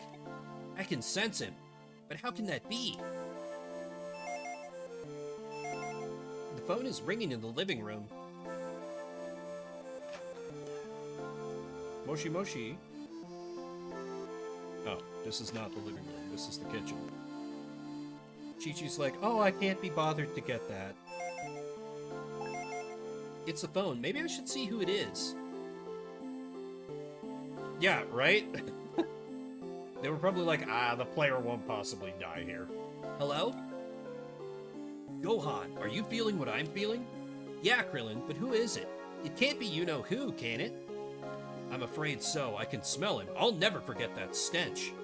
I just can't figure it out. I thought for sure my dad finished Frieza once and for all. So did I, but it looks like we were wrong this time. The rest of us are meeting up to make a plan. We probably won't be able to defeat Frieza, but we at least have to try. I really like how every character gets their own, like, background color for the dialogue box. Some of them work more than others, but it's a nice little touch. You don't have a nose, you can't smell him. That's a superpower in anime sometimes, depending on the anime style, having a nose and a sense of smell. I'll meet up with you, but first I need to get my Saiyan battle armor. I hid it in a cave so my mom won't find it.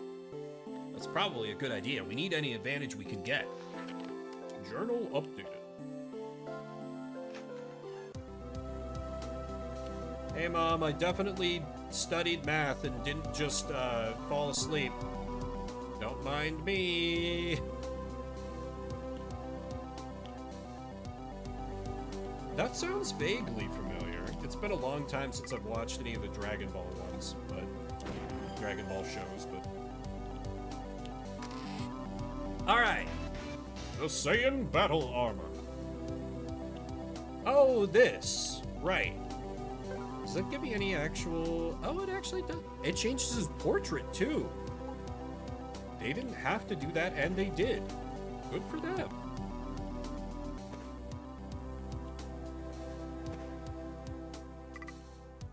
Ahead is a world map sign. You can fly high above the ground and visit distant locations on the world map. This get... Fuck. No, come on.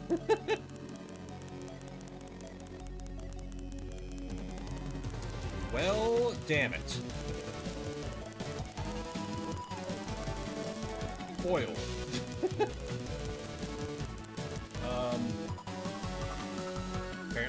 cart's no good.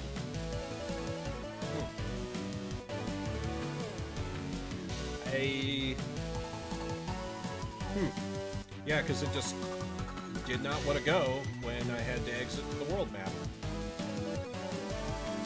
That's weird. Huh, okay, I guess.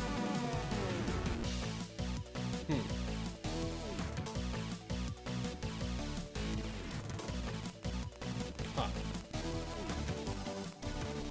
That was the whole game, GG. Yeah, actually, yeah, we beat it, you know? Just, they keep the whole, like, they baited the sequel pretty hard. It's weird. It was an interesting decision.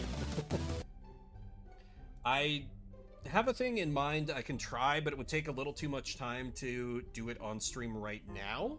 So, on the off chance that anyone wants to try and, like, redeem for that at a future date, I'll see what I can do to get that more properly running.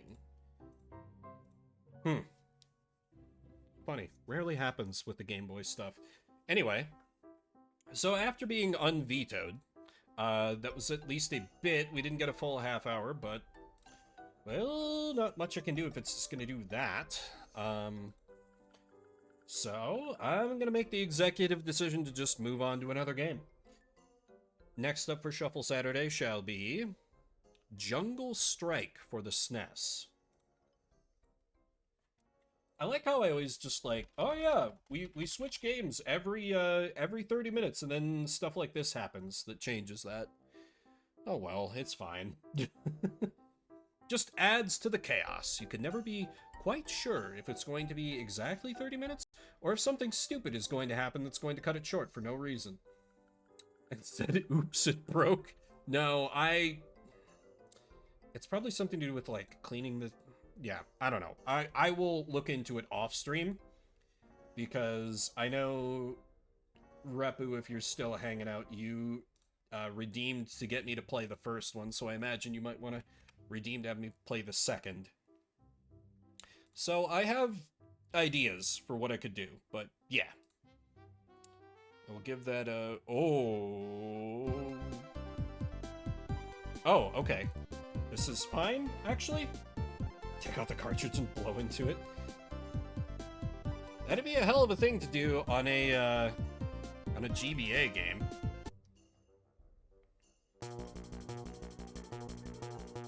Okay. 30 minutes on the clock, let's play some Jungle Strike. Oh, an EA game. Developed by Gremlin Interactive. Perhaps we'll be in good hands. I know nothing about them, but great choice of name.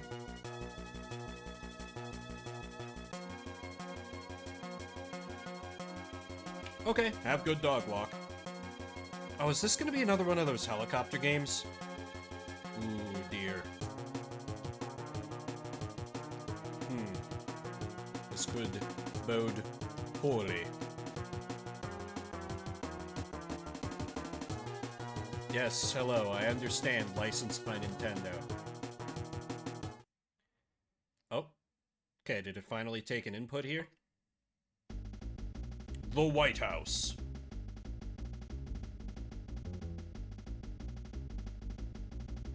Here's the situation. The president's got his feet up on the desk. We have spy satellite photos of the blast area simultaneous with the detonation.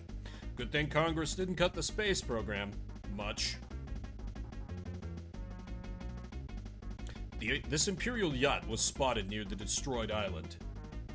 Any idea whose toy boat it is? We further enhanced the picture and identified these two suspects. Boy, these guys look familiar. Ugly, but familiar. They should. Carlos Ortega, the notorious South American drug lord. We're not even going to specify a nationality. His huge private army just sprung him from a Florida prison. A lot of good men died to put him in that prison. This is Ibn Kilbaba, son of the Desert Strike madman. He's more ruthless than his father ever was. Birds of a feather, what's the plan? You're the president, aren't you? You will take... Oh, no. Okay. You will take command of the terrorists. Your first mission is to stop the terrorists from threatening the capital. Good. I was afraid this was going to be easy. Next, the President's motorcade will arrive soon. Make sure it's safe. And last, Ibn Kilbada's men in DC know where the drug lord's jungle fortress is. Find them. No sweat. Just select your co-pilot and you're ready to go.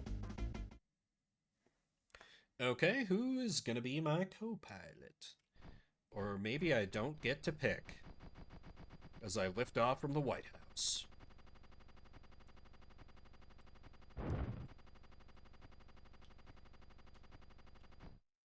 Do I have, like, a map or anything? Monuments, landing zone, terrorist HQ, car bombs, Agent Akbar, motorcade, enemy sniper, Harv, attack vans? Okay. Oop. Don't mind me, just running into the White House.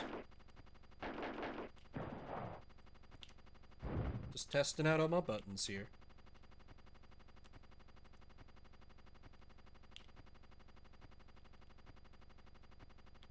Interesting choice to not have any background music for this. That looks suspicious. Can I blow it up? There we go.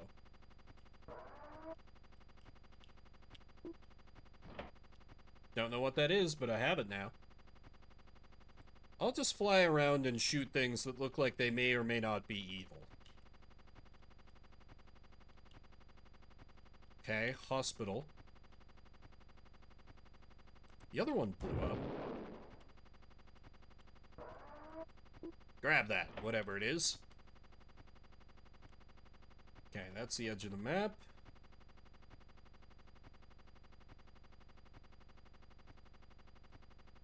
Gotta keep the President's motorcade safe, although the game hasn't bothered to tell me where that is. Oh, of course, the Library of Congress has an RV that's firing Stinger missiles at me, of course. Of course. Just, you know, a bunch of armed terrorists just, like, rolling into DC. And it's just me and my humble helicopter taking care of them. Nobody else available. This is like a full-on Star Trek, we're the only ship in range. Okay, I guess trading missiles not exactly the... Oh, I have extra lives. Okay, Y is little missiles. A is big missile. X is gun. I'll take one of whatever that is. Ah yes, the illustrious statue of someone. I'll take one of whatever that is as well. And then, what else have we? I was expecting the first level to be a little more intense, that it starts like, Washington, D.C., there are terrorists here. You have to protect the president. Then it's like, oh yeah, it's just kind of a big open area. You just kind of fly around. There's a few dudes popping out of RVs trying to shoot missiles at you, but it's not that bad. You can relax.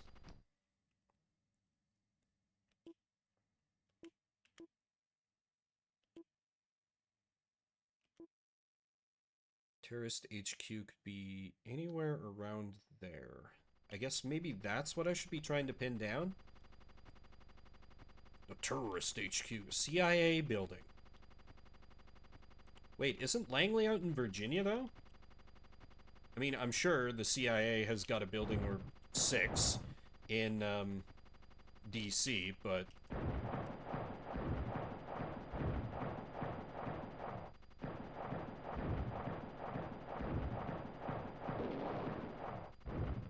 I might want to stick to the big missiles.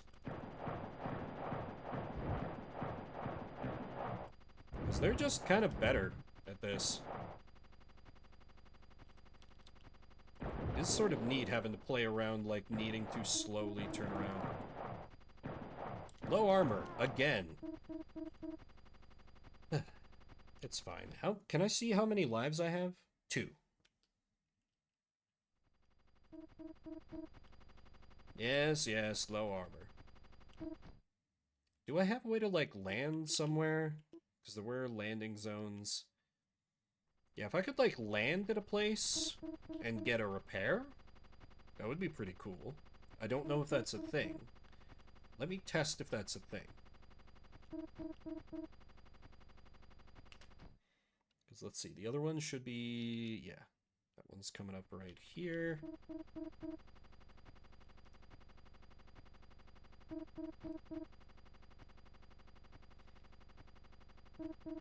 Right at the hospital, so... how do I... ah!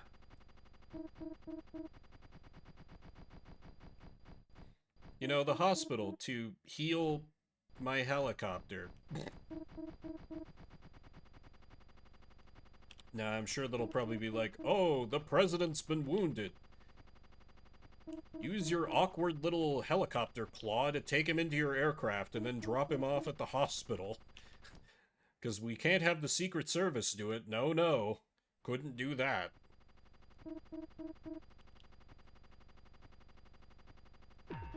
Oh. Okay. Silly me for thinking I could fly over that, being in a helicopter. Guess that's a very tall grate. FBI. Get on it.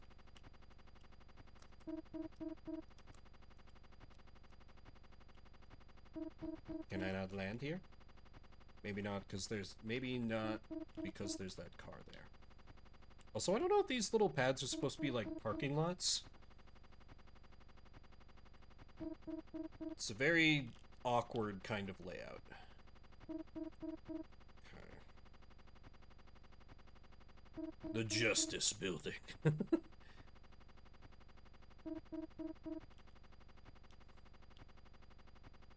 They were like, what's the name of that? Oh. Fuel. Nice, you know, just fuel up my helicopter at the gas station.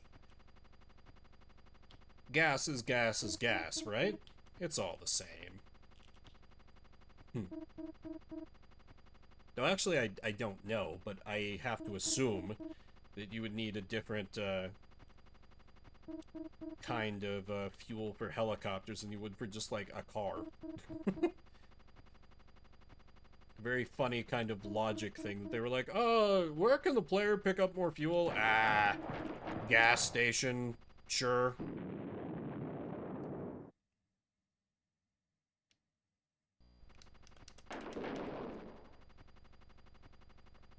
Okay, so taking out more dudes.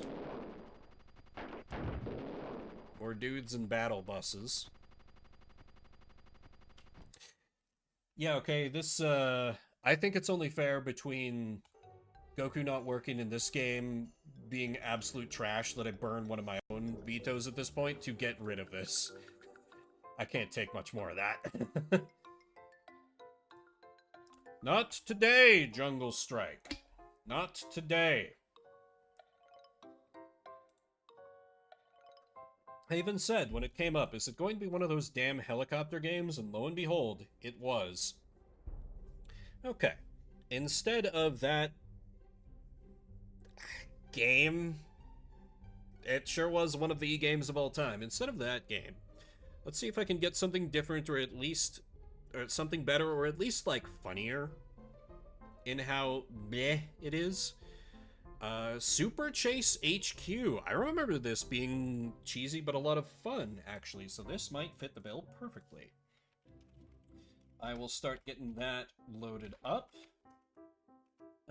If you'd rather we go for something else, let me know with an exclamation mark veto. Otherwise, I should have that ready in soon. Okay, because I know there are a few Super Chase HQ games I've played. I think the SNES one is the one that I remember pretty fondly. Because it was kind of like, like Car Super Hang-On, but with guns, I think? Or something like that? Super... Why does everything have to be super for the Super Nintendo? Super Chase HQ, there we go. Okay, we should have... Game? Okay, there we go. 30 minutes on the clock. Let's play some Super Chase HQ.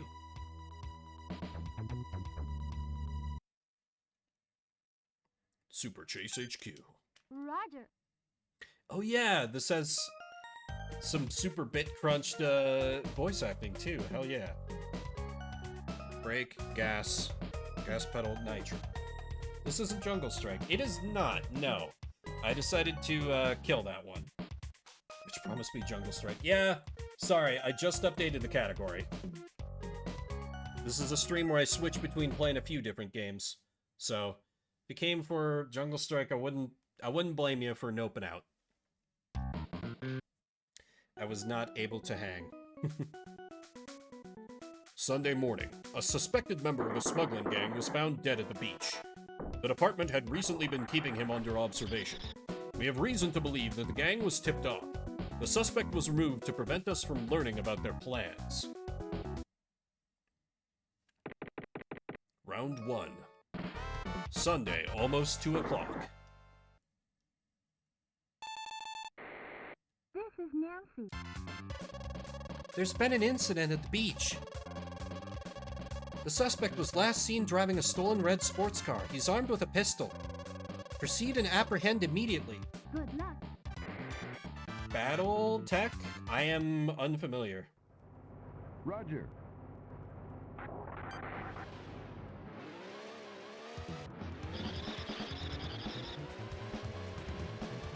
Let's see, I think this is the one where I just... Yeah, that's right. The criminals fire back at me, but I just straight up ram them off the road. So first I gotta catch it.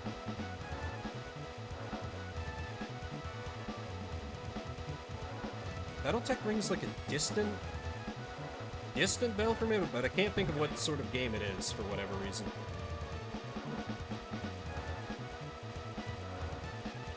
Just nothing but pure driving. And you know, we're at the beach. You can tell because of the beautiful water just right near the road. As opposed to the vague grass here. Or I guess maybe we're driving to the beach, you know, we weren't just right there at the scene.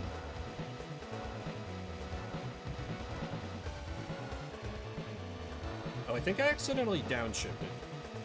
Yeah, let it set to automatic shift. Ooh, a ton of tech for the Genesis of the license from Battletech Mech Warrior. Giant robot instead of a helicopter. Okay, yeah, that does sound better. I think I would be more into that. I'm unfamiliar with Battletech or Mech Warrior as franchises, though. So I don't know if it would lose anything for me then, because I wouldn't have familiarity with it. But, you know, one thing that might improve it for me is if, you know, there was, like, background music when you were on missions. That would have been nice. As opposed to just helicopter sounds. That was a little weird. Okay. Now I've caught up to the criminal.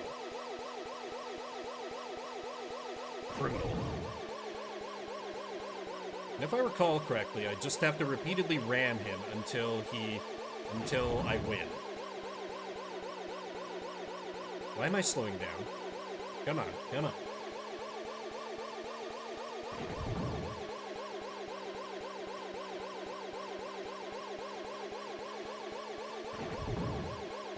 It's weird. Twitch must be a little slow to update categories. Because granted, I don't know. I've seen it be weird before. Like, particularly watching, like, Proton John, who's someone else who also does similar things. Like, sometimes it'll still be showing a game that he played, like, an hour ago as the active game. It can be a little weird like that.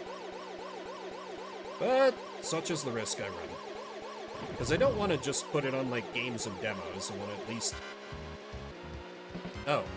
You escaped for now? No, okay. I mean, thank you, game, for sparing me from the endless just siren noise. That was getting a little bit grating. There's a lot of war. Fighting all the time.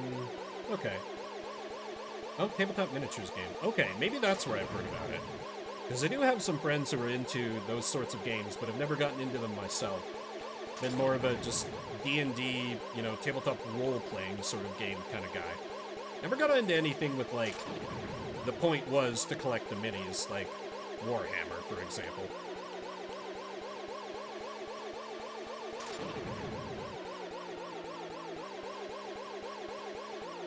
For some reason, just from the name, like, Battletech, I thought of, like, oh god, what was that called? Like, Battle Bots that they had on TV back in the day. I think they brought it back a while back, where, like, people would, like, build a little, like, remote-controlled thing and, like, have them fight. I knew that was wrong, so I didn't say anything right away. That was where my brain leapt to, for whatever reason. Come on. Also, for this guy, being armed, he's not doing... I mean, I guess it is the first level. They don't want to come out swinging too hard out the gate here. Oh, and now here you see that we are placing the criminal under arrest. Time to switch off. Under arrest. Switching off the body camera. We are going to deliver him to headquarters slightly banged up, but, you know, I don't think anyone is going to ask too many questions. First-person player shooting games, but in the Battletech setting. During the investigation into Sunday's case, we discovered a map that pinpointed the location of the gang's next deal. We arrived as the deal was going down. The secretary of a popular local city councilman was identified taking part. We attempted to make an arrest, however, the gang was alerted to our presence. They proceeded to open fire. I see. Antihero has found the new redeem I put in. Just going to wait until the game gives me a second. There's been a shooting. The suspects were last seen driving away in a four-wheel drive and a motorcycle. The motorcyclist is considered armed and dangerous. Sun Tzu said, "Whoever is first in the field and awaits the coming of the enemy will be fresh for the fight. Whoever is second in the field and has to hasten to battle will arrive exhausted. Therefore, the clever combatant imposes his will on the enemy, but does not allow the enemy's will to be imposed on him." For anyone not paying attention to the redeems, I have added, because I finally picked up another copy of The Art of War by Sun Tzu on the cheap. And so I've got that right next to me, and you can make me flip to a random page and read a passage from it, should that strike your fancy. Yes, obviously, because anything with me just becomes just a little bit much better. You know. Because, you know, Sun Tzu is all about, like, doing things well and crap, and everything I do comes out perfect. Moby Dick, More like Moby snores.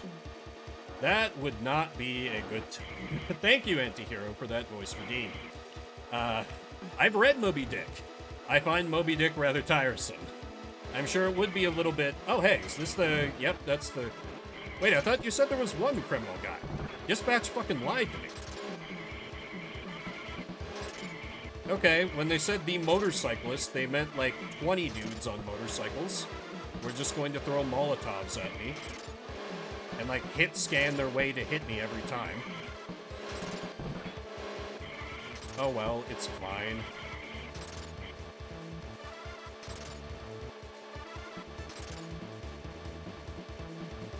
If I could keep up the strong bad voice for longer, I think it would be funny to just like do some like audiobooks with that voice.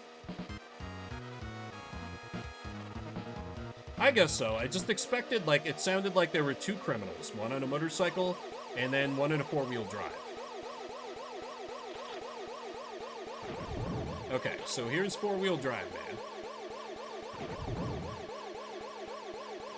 You know, if only I had, like, a gun that I could fire out, I mean, I guess I'm focused on driving, but, like, it seems a little weird that my main tool in taking these guys down is just to repeatedly ram them until they go off the road.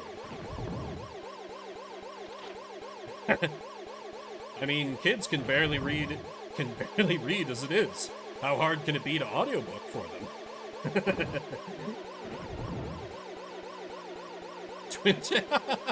Yep.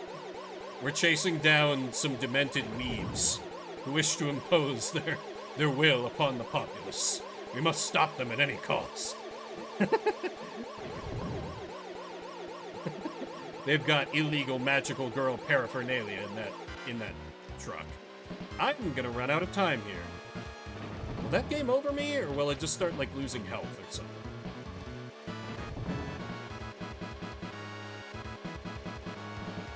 Also, aren't I supposed to have, like, a nitro... Oh, okay, no.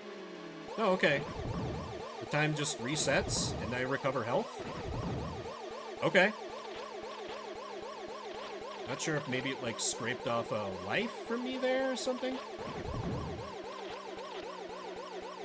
Also, this UI is so clunky, but I kind of love it, where you can just, like, see the determined or occasionally, oh shit, expression of the driver in the rearview mirror. It's nice. I like it. What I don't like is the fucking siren sounds. Like, just go back to the pursuit music. Oops, downshifted again. It was like, maybe if I hit the L button, it'll switch back to the music and turn off my sirens, but nope. L is downshift, because, sure, why not? Dashboard is above the windshield instead of below it. Yeah, like, that's the thing. They, like, try to go a little bit for an immersive feel, but then they ruin it by just having it be super video gamey and put it at the top with, like, the health bars and stuff. With the speedometer and everything. I mean, it would probably take a little too much screen real estate in the real part of the car to have it, like, down next to the steering wheel, but meh. You're under arrest. You're under arrest.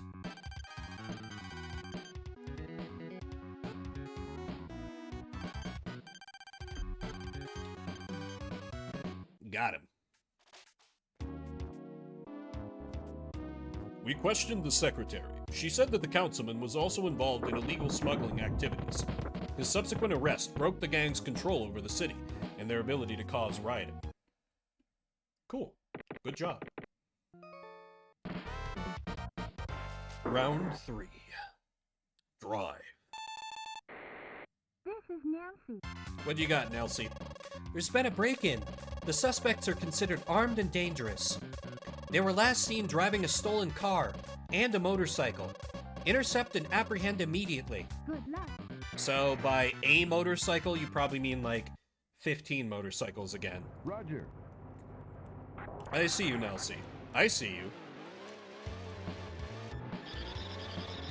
Alright, let's roll.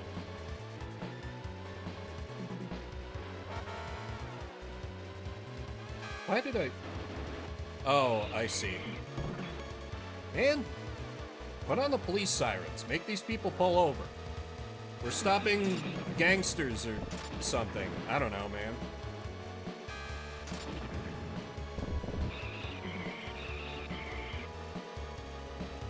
Also, we are very obviously not driving a police cruiser, because it's some kind of, like, red sports car or something. And, you know, I'm definitely signaling and everything. You can't see it, but I'm definitely signaling and, like, following the law and everything. I'm not just some deranged psycho that the cops keep on speed dial to chase down criminals. Why would you say such a thing? You're like, yeah, we need plausible deniability, and we just need some guy run off the road. Call that one guy in the red car. He can pretend to make an arrest, and then we can swoop in.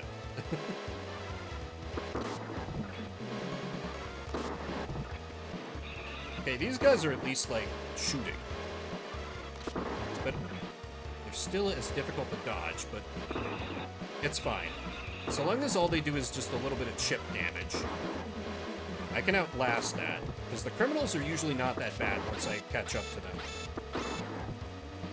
Come on, come on. Okay, this is a little more than chip damage here. So close, so close. Mostly without music. Remember to have environmental. It's actually important to listen to. That's fair, I suppose. Just like, the abject silence in video games when it's like just for a regular gameplay segment always strikes me as very odd, I guess. I end up playing a decent amount of like Game Boy and Game Boy Color, and those games tend to do it because I'm sure their thinking was like, well, okay, most of the time kids are not going to have like the volume exactly cranked, so we don't have to pay attention to the sound here. But I don't know, in any game I run into, it's just a little bit unsettling, probably because of more modern media has like caught up more and more to the idea of that like a place where you would expect music if there's like nothing or no sound, that can heighten the tension because it breaks expectations in a somewhat abrupt way. And I'm applying that a bit unfairly to stuff where that wasn't as much of a consideration at the time, or is more due to technical limitations, I suppose. Or here just because they wanted you to hear the really cool siren noise.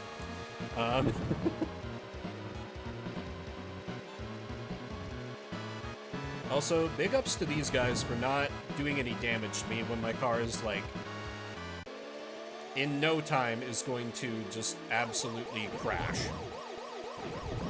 Okay, I've gotta be, like, losing a life or something. Is it the little, like, stomach thing? Are those my lives up there? But they seem to refill every stage if so, because I'm only ever down one of them.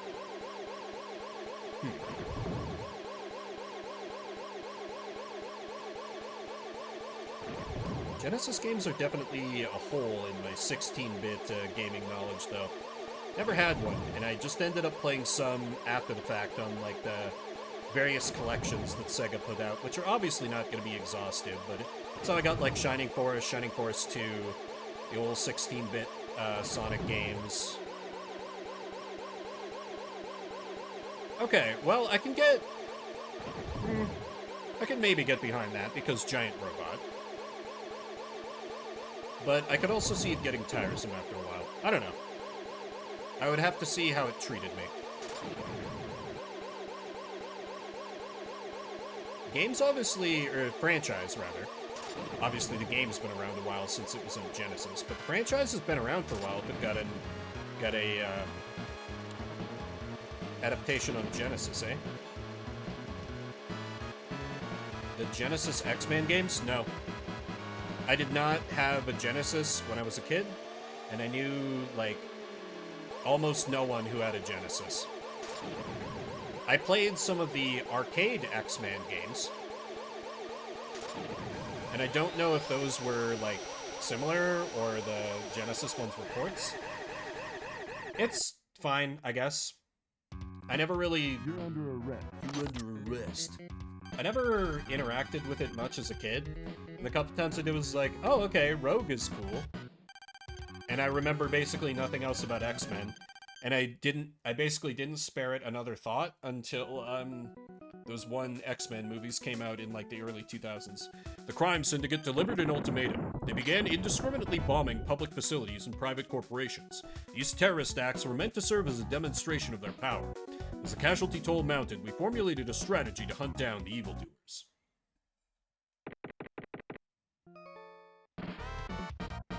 Round 4. Drive. This is Nancy. An explosion has occurred. The suspects were last seen driving away in a stolen car and a motorcycle. The car has been remodeled and is equipped with a rocket launcher. Good luck. So they remodeled a stolen car? That's a choice. Roger. Also by a motorcycle, I assume you mean your usual 16 motorcycles, Nelsie?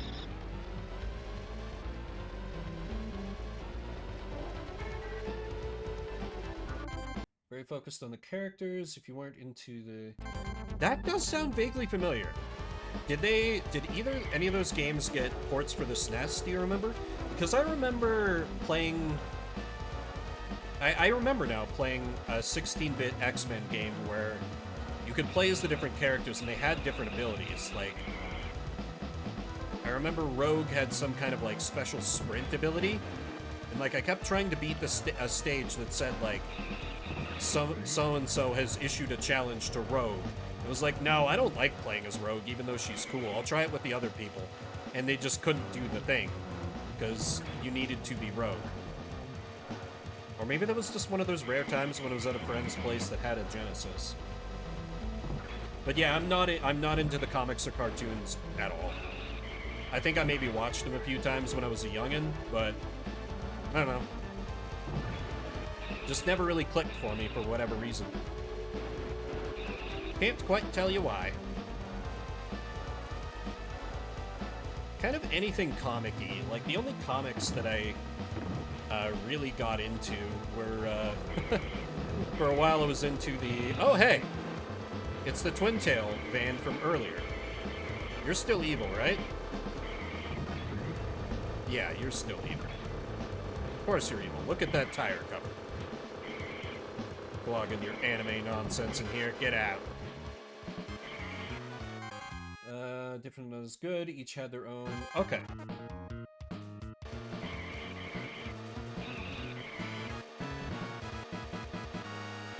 Maybe? I don't know. It was so long ago. And the Retro does have a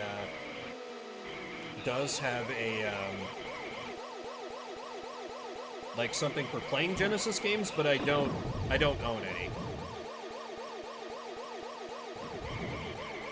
Can probably just find the ROM.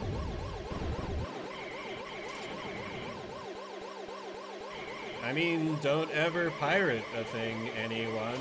Cough, cough. This is on the SNES.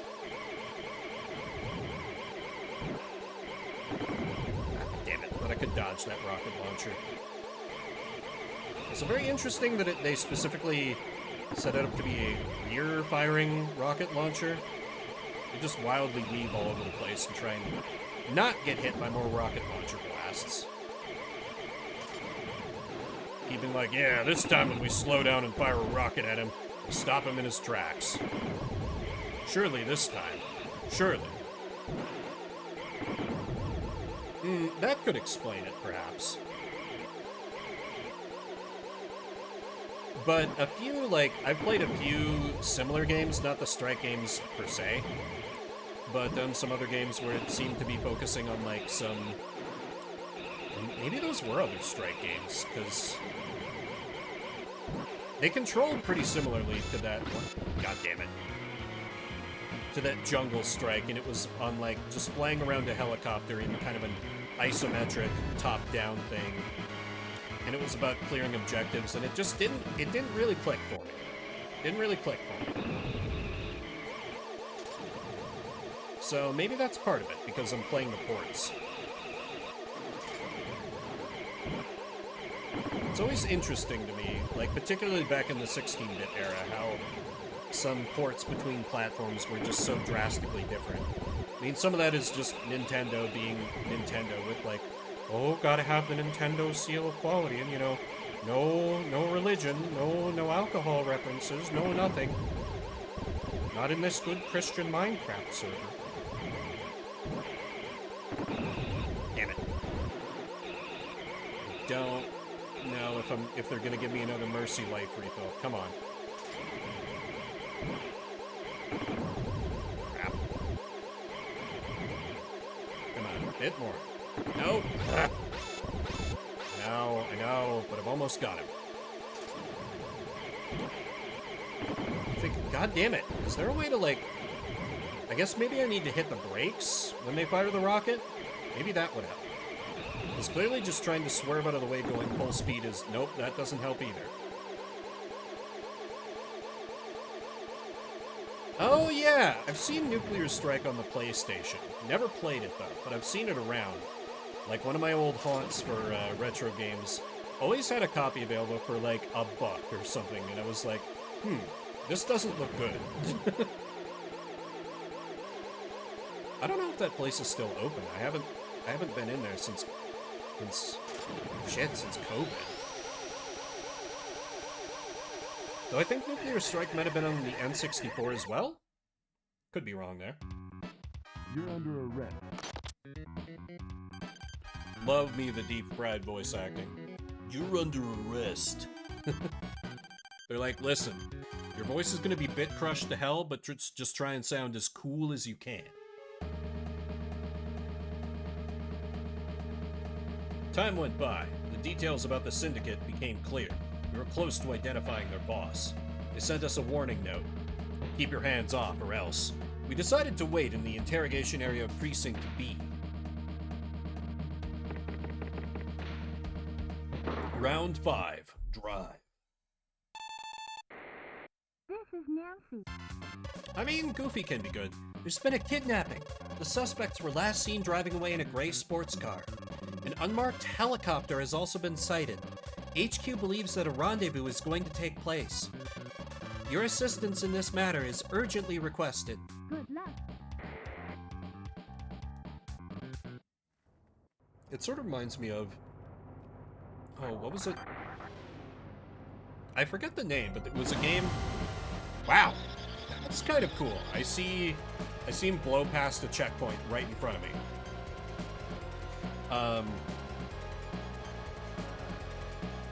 Apparently no one else is bothered, but well, no, they're probably just like, yeah, I'll just keep on driving.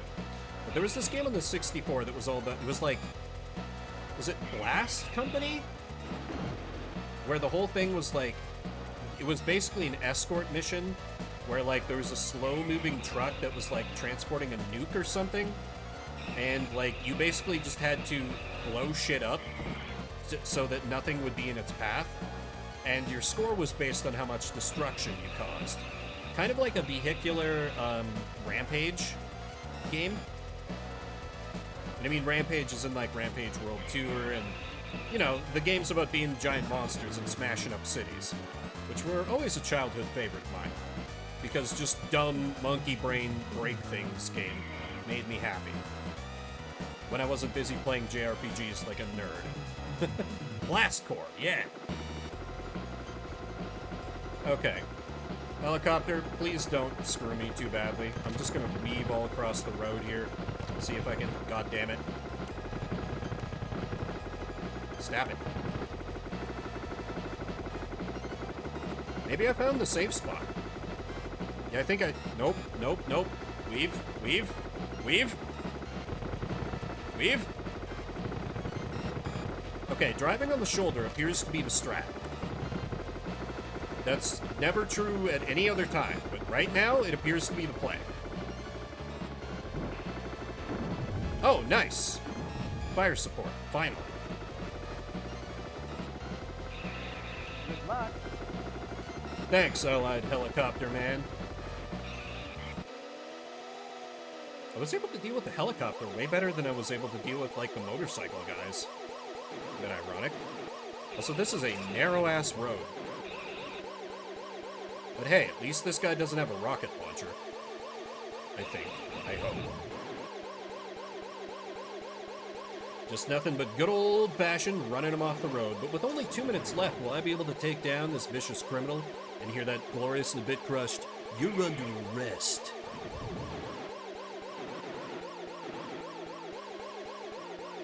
Wonder which of the devs or localizers they had record that.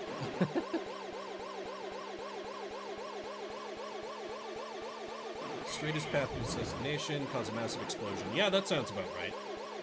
Been a long time since I played that, but I remember, I think, just renting it once or twice and just having an absolute blast. If you'll forgive the incredibly unoriginal phrasing there.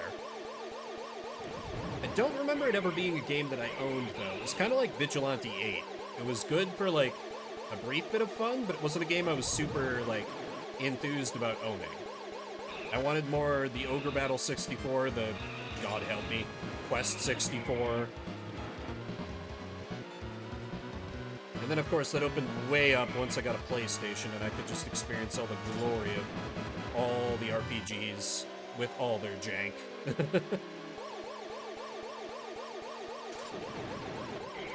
Well, no.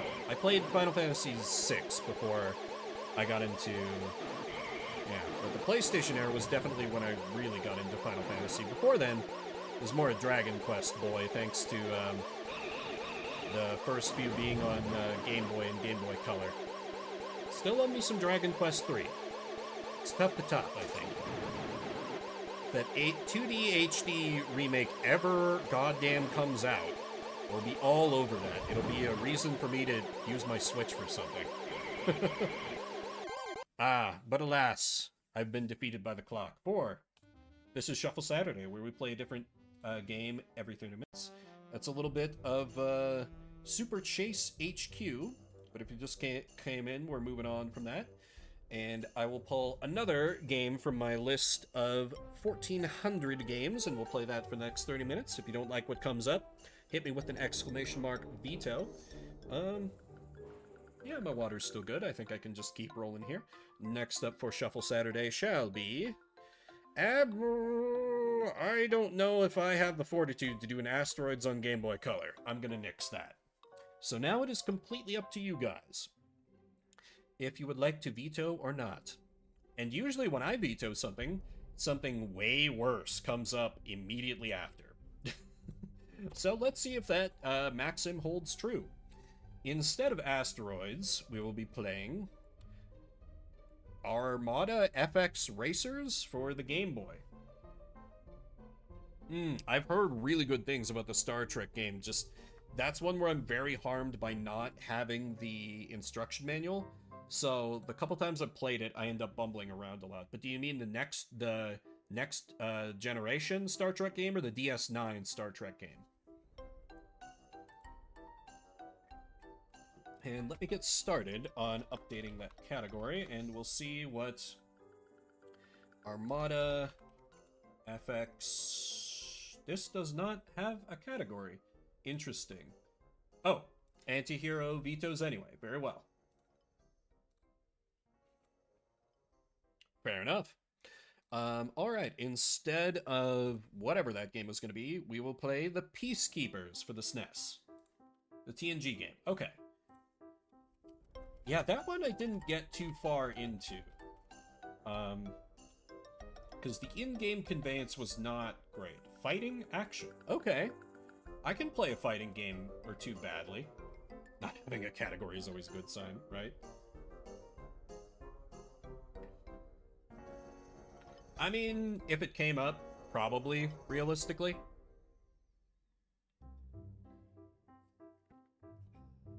Alright. Let me start to get that pulled up here. I think the issue is, like, I struggle with the streamer brain tax when I'm trying to, like, figure out a game on the fly. So I'm probably not, as good at figuring out slower paced games versus, like, an action game when I'm just trying to jump right into it. I mean, that suits Star Trek, for sure. That definitely suits Star Trek.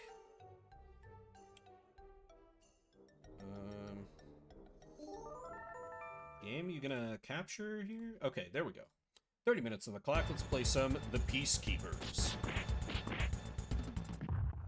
Yeah, that's one of the games where Shuffle Saturday does not work real well for. Store...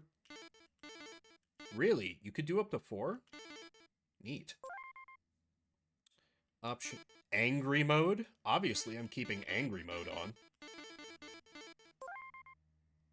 What is angry mode, I wonder? Interesting. The Peacekeepers. We got Flynn, we got Echo, we got Pro Cop, and Al. The poacher-focused beat-em-up? Heck if I know. I think I gotta go with Pro Cop, just because that is the most beat-em-up name I've seen in some time. Now it begins. I've got to hurry. Hang on, Amy. I'll be there soon. I have a dedicated button to throw out the horns, so good sign already. Ooh, I do not have much of a jump kick. That's not a great sign. Nord. Speaking of beat-em-up names.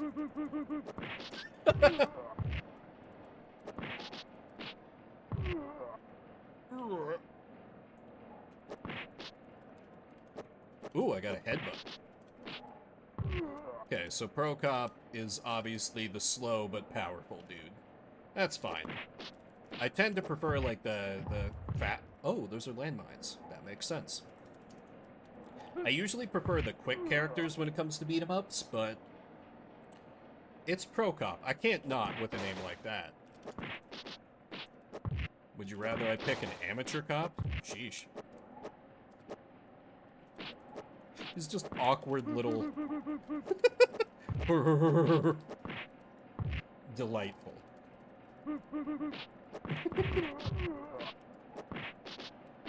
And the very Street Fighter death sounds. It's great.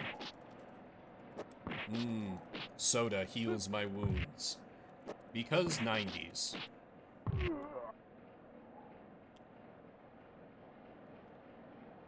So I could go for, like, any kind of background music here, game?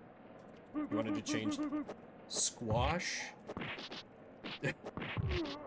You named an enemy Squash.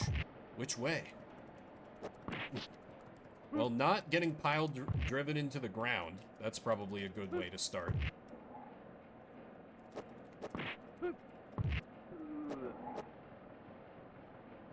Poacher-focused beat-em-up. Interesting. I don't know that I ever heard about that. So I'm intrigued to hear.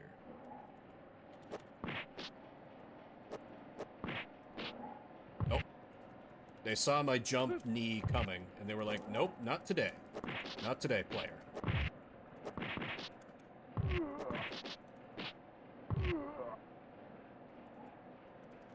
Like, look at that knee. That is not... It should be a glorious dive kick. Maybe I would get that with, like, Echo or something. Who I assume, like most beat-em-up girls, is the speed character. Because for whatever reason, that was just, like, a universal sexist dev thing. Like, the girl was just always the fast, light one in these beat-em-up games. I'm sure there are probably some exceptions, but it's pretty broadly true. It's called Growl. Huh. So were you, like, you fight poachers, or you are a poacher? Girl can't be strong, obviously. Right? Oh, the 90s.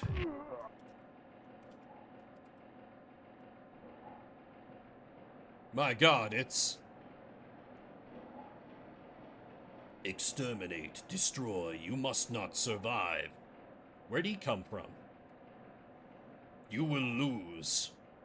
Scintillating boss dialogue from our boy Connor.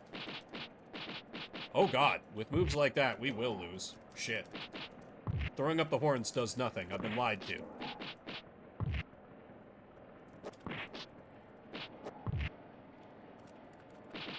Nope. Ah. Oh, I can... Okay, let me try Echo. See if my assumption is correct, that she... Yeah, we can dash and stuff. Much quicker moves. Okay, this is... Ooh! And a flying knee. Excellent. Okay, yeah, this is way more my style when it comes to beat-em-ups. She's got no ass, though. Unfortunate.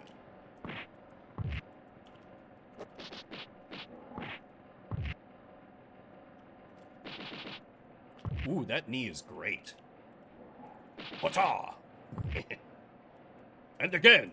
Oh, shit. Wow, hell of a takedown, considering the size difference. Park Ranger beating snot out of endless numbers. Part of an arcade. Huh. Be interesting to experience, yeah. Oh. Wonder if I'll get different droning background noise for the next game. Or next level. You know, I would hope there would be different noises for the next game, please. Only a Genesis version. Okay. Explains why I'm not familiar, then. Sega, in general, is just kind of a... 16-bit Sega is a big old hole in my retro knowledge. I was more... What? Did I enter, like, some kind of rage mode here? Interesting. I seem to have squandered it, unfortunately. Let me keep trying... Let me see what Al's about.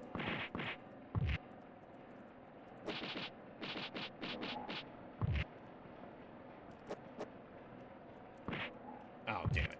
Right. Forgetting his patterns here. And Connor goes down. You are trapped. What's happening? Explosions, chaos, you are doomed. No, Al, who just came in for this fight.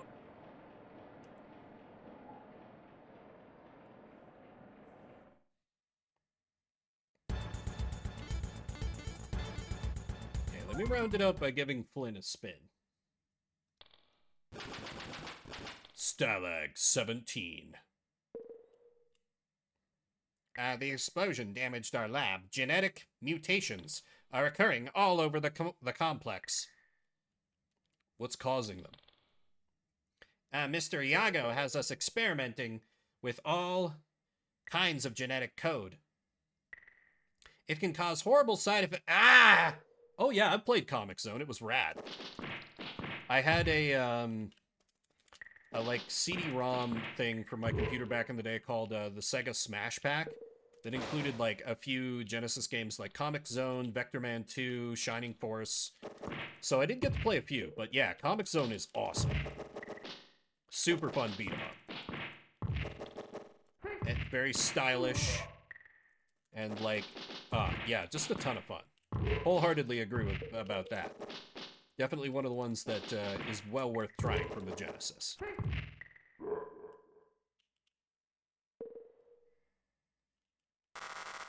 Oh. Well, different ambient noises for this versus the sewer mutants. Why is it always sewer mutants? Okay, I'm gonna let these guys beat the crap out of me a little bit, and then I'll grab that health pack. Don't know if it's a full heal, but just in case. Don't want to waste any of the healing. Okay, give me that.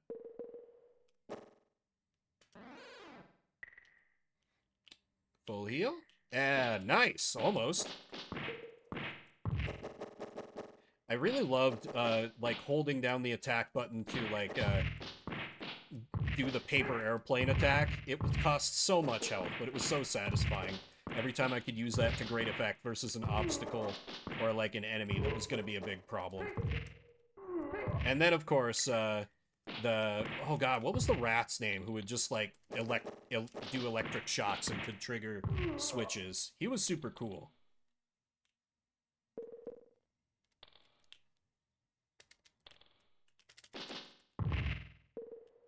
And then, of course, just the, like, the good old bit-crushed end of level. Well done, Turner. Oh, yeah!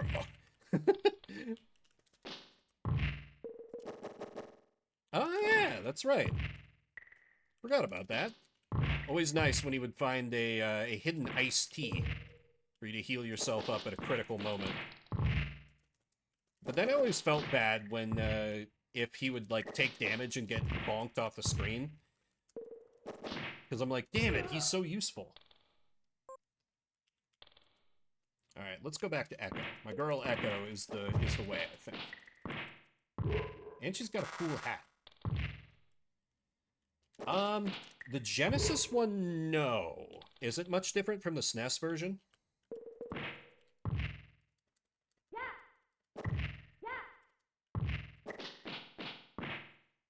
Just doing, what would you even call that type of throw?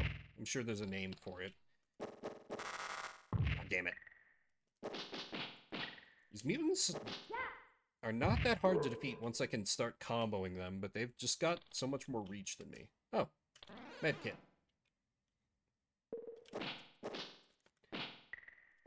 I have a soft spot for the SNES Jurassic Park, although it's not great in a lot of ways. But I just love the super janky first-person segments for the jank. It's very charming.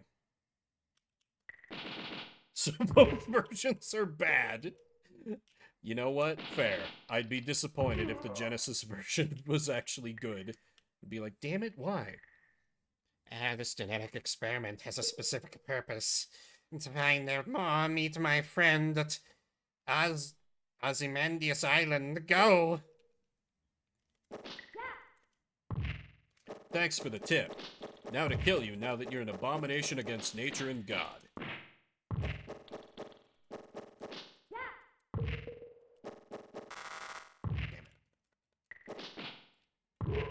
Oh, you mean the SNES and NES are bad? I mean, I think the SNES, it's got some points in its favor. I wouldn't call it a good game, but I think it's one you can get some enjoyment out of. However, the second Jurassic Park game on the SNES, that one ain't great. I remember playing that a couple times as a kid and being like, recognizing on some level that it was like a more competently made game, but not being boss time? Boss time. What's up with you? Say hello to my little friend. Pal, I'm gonna have to ask you to leave.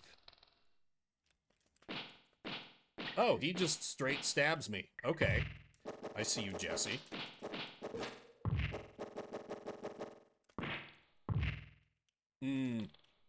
Yeah, that checks out. The move, just with how janky the movement is in SNES Jurassic Park, that explains a lot.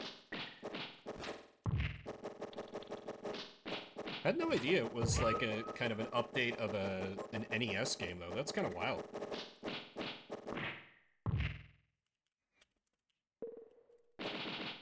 Okay, as usual, I think the play here is the flying knee.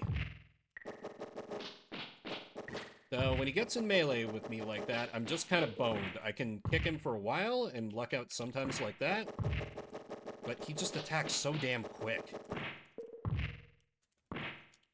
What? Oh, come on. Guess he had some iframes there.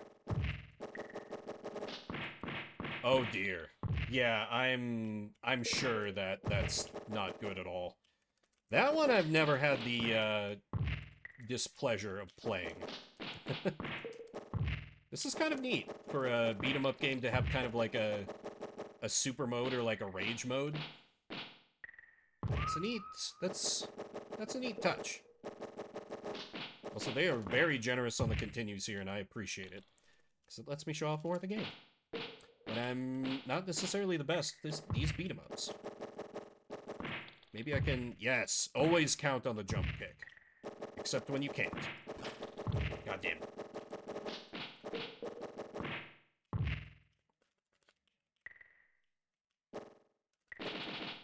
There we go.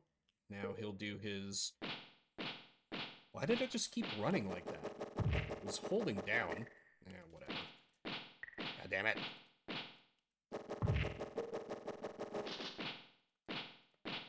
Stab. Ooh, okay. That backflip is a good move. Of course, his attack has higher priority. Why wouldn't it be? There we go. I'm finished. Tell my brother. Brother? Who? Connor. Oh, I already killed him. Echo's like, yeah, I don't have time for this.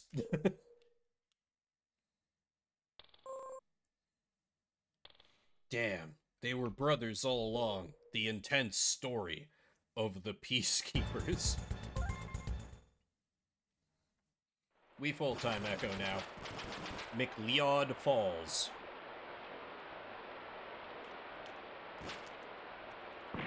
I mean, as ambient sounds go, Waterfall ain't bad. Still rather they had, like, some kind of even just vaguely butt-rocky music while he's beating dudes up, but this is better than just, like, the clank of machinery, I guess. Shit. Oh, wait. I can double jump? Maybe experiment with this when there are fewer enemies on the screen. Oh, come on. I just got out of the grab. Yeah, I can double jump. That's interesting.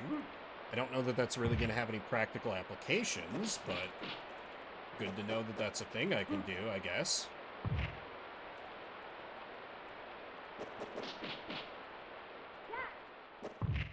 And I got apparently just so distracted by that fact that I lost all my health. Which is just fantastic.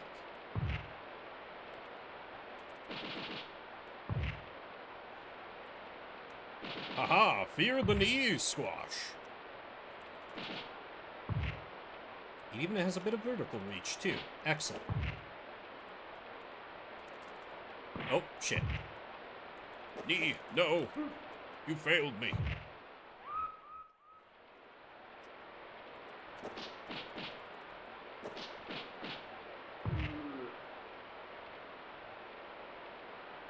Or wait. I can probably go in here, right? Yeah. I swear to God, if there's gonna be a... Okay. Was it fully expecting that to just be like a room with like a healing item in it? And I was gonna be like, oh, God damn it. Alright, just Fenords are not that bad. No, it's bad if I let myself get surrounded.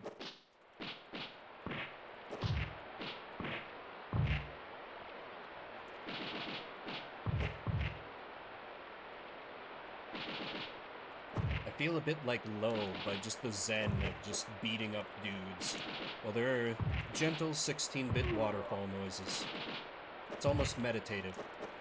Also, going in that door definitely just sent me back to the beginning of the stage. Kind of. Oh, god damn it. My favorite enemies. Hey, what's up, mutant friends? So awful to see you.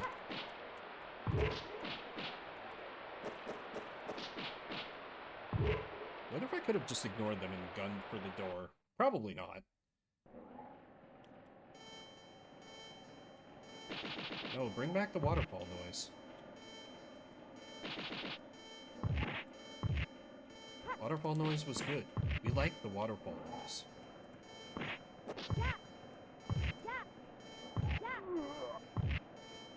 Okay, I don't know how I'm just pulling off grab after grab now. Must be something to how I'm button mashing here.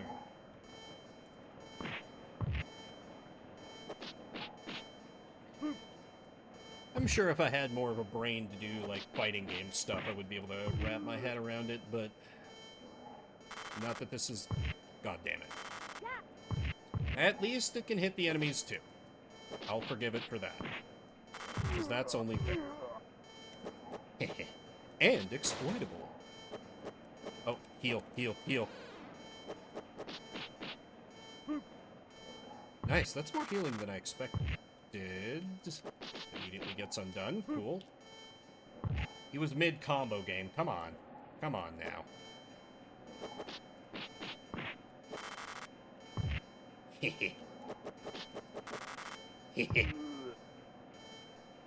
Just electrocuting some men's to death. As you do. As a keeper of the peace. Shit. Guess that's one way to punish my over-reliance on one move.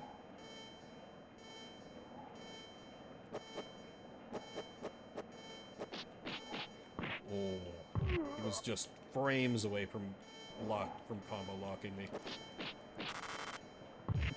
Squash is like, I'll help you, buddy. And then immediately gets, no, no, no, not like this. Okay. Fuck, come on, really? Damn it.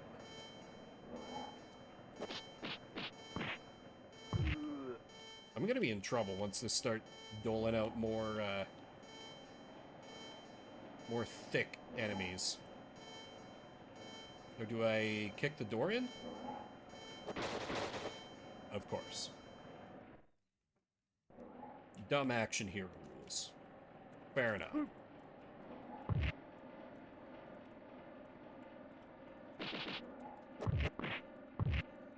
You see, the thing I love about the Peacekeepers is all you can hear is the atmosphere. It leads itself to this tense feeling. Will they be able to rescue Amy, this person who's apparently important? Will they be able to accomplish their mission? And will they deliver the news to any of the brothers that are left? This knife looks a little bit wrong on her model. But you know what? It hits hard, so I'll allow it. Like, it looks like she's holding it by, like a cross guard or something. Like, rather than the hilt. That's weird. Looks a little better in motion, I guess. But when she just stands still, not so much. But hey. I'll take janky and effective over... Fuck. Come on. Not like this.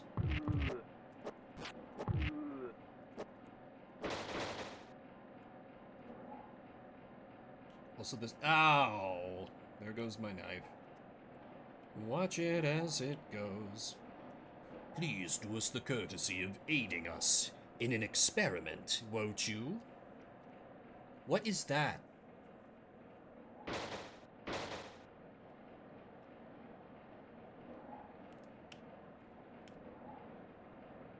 No noise as it walks over. No fanfare. Just immediately begin the fight.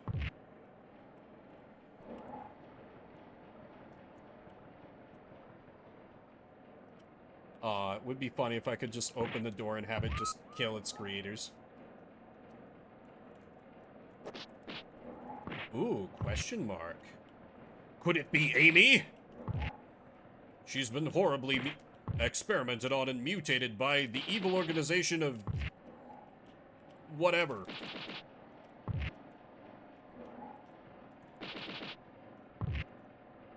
God, this knee is such a good move. Fuck. When I don't get overconfident and run into the enemy's range for literally no reason. Ooh, okay. Not great that you have higher priority on that. But now we in rage mode.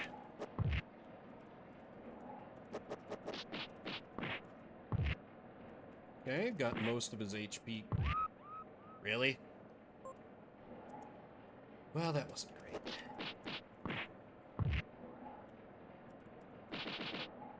Good hits, good hits. Damn it. Just a little more. Let him do the arms. Or just let him get in close and clobber me. That also doesn't work. Crap. Second too early on that attack. Back click, back click. Okay. No, Amy, how could they have done this to you? Mr. Iago, I think a strategic retreat is in order. I agree completely. Oh my god, it's Amy. They mutated a child. Oh. That's worse. Also, wow. Even after mutations, that is a strong kid.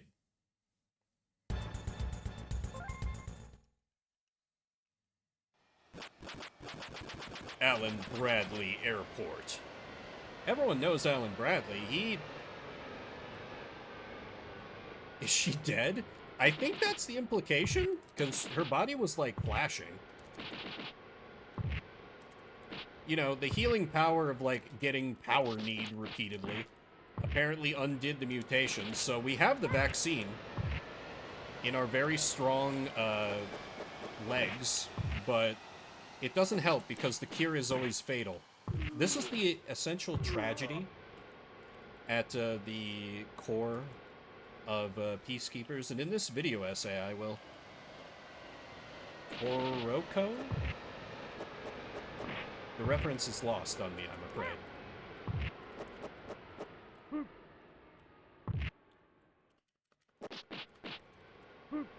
What?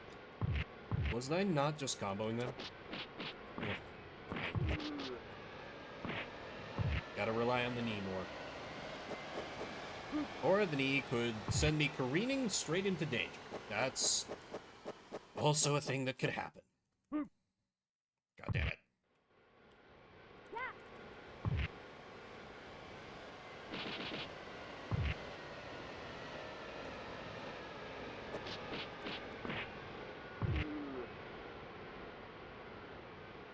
I like that.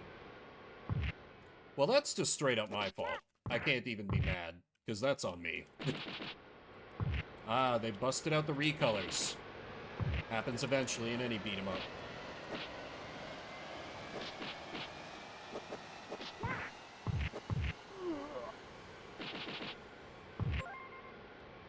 Also, chat tracker usually dies around now, so just giving it a quick kick.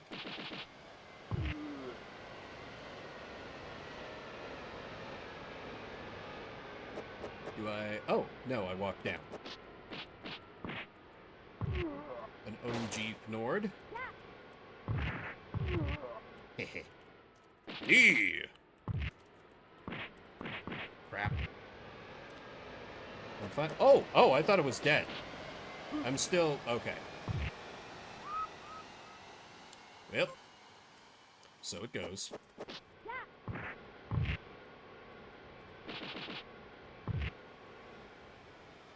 The knee is also great as an escape tool. Though it takes a little bit of wind-up, so I can't use it to immediately get out of things, but the enemy isn't actively... Are they infinitely spawning Fnords? That's not great if so. There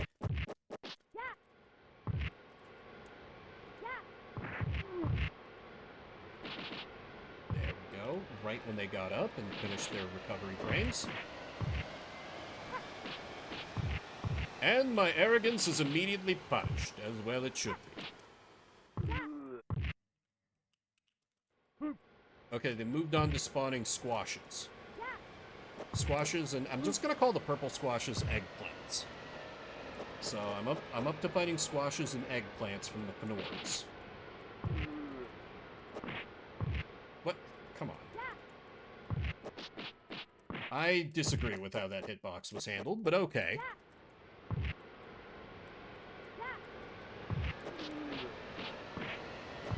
Okay, another eggplant.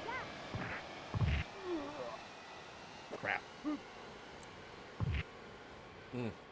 Went for the punish, but not quite. Okay, the mechanic seems to be, when I take a hit that would kill me, there's a chance for me to just go into this, like, rage mode instead. Which is neat.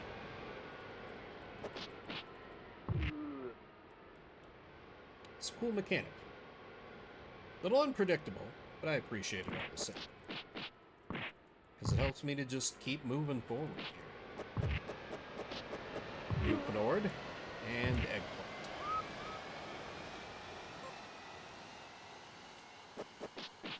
Well, with... Oh, less than a minute left. Will I be able to board in a plane? Oh, hell yes. Brawl aboard an airplane. But I'm sure this airplane is going to be impossibly big. For no real reason.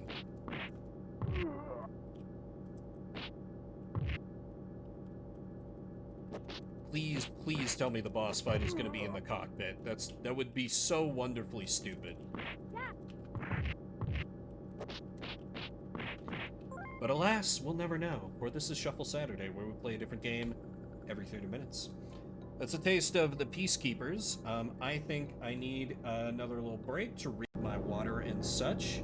So I'm going to run a prediction in the meantime of what system will come up next, and then I'll roll what might be last game of the night. I'll kind of play it by ear, how I'm feeling after the next game, so I'll be back in a bit. Don't be shy with those vetoes, and hope you'll stick with me.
Okay, I return. Thanks for hanging around, everybody.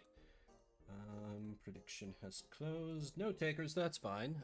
So let's just see what will be up next for Shuffle. Remember, y'all collectively have 2 vetoes left. If you don't like what comes up, just let me know and we can pull another one. Up next will be Yu Yu Hakusho Ghost Files Spirit Detective. I believe I've played this before. It was... Tournament Tactics definitely intrigued me more, but I remember this one looking pretty good. I ran a prediction, so you could bet channel points on what system was going to be rolled on the randomizer.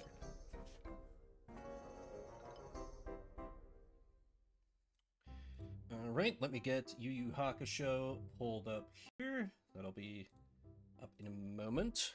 Let me know with an exclamation mark veto if you want me to try for something else. Otherwise, we'll have some good old anime goodness shortly.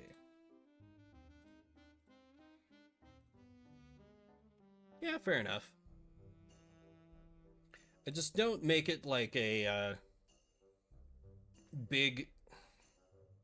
I don't know. I don't make it a big deal, but I guess I don't always do the greatest job at... Oops, I am on the wrong screen. Pretend that I remember how to do this shit.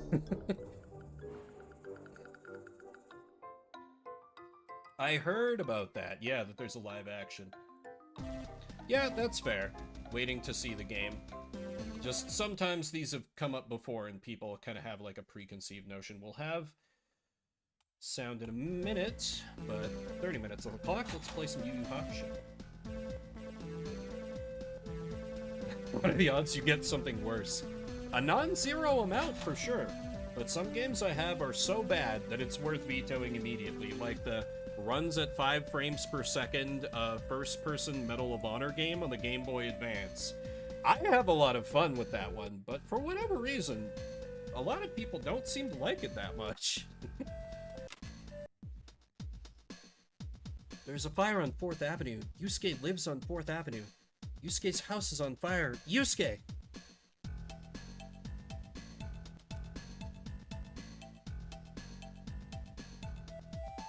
I think this one was like, gross, this is so awful. If I don't hurry, Yusuke's body is toast.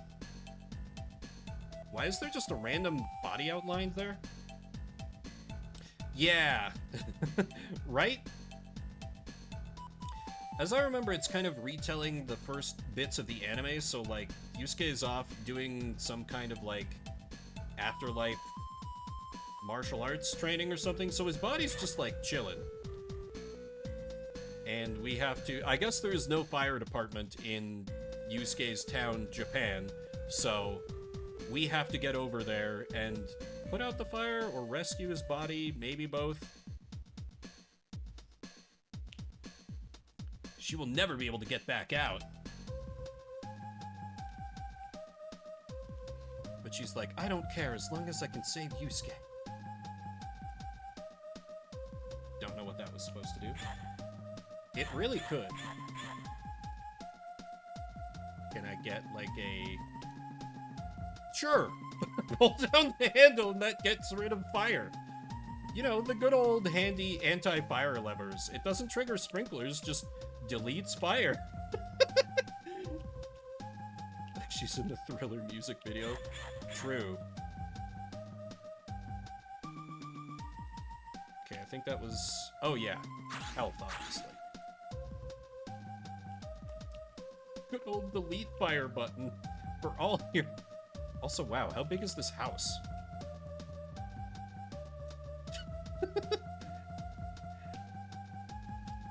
Beware. The Thriller. Okay, so clearly going right did not work because it's having me loop, so let me try going up. Okay, this is at least a different screen. Also, apparently smoke inhalation has no effect on our girl. Of course, how silly of me. This is how they do it in the Nippon.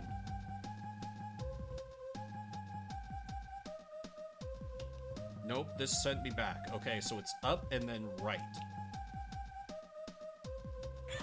Or wait, this has an up.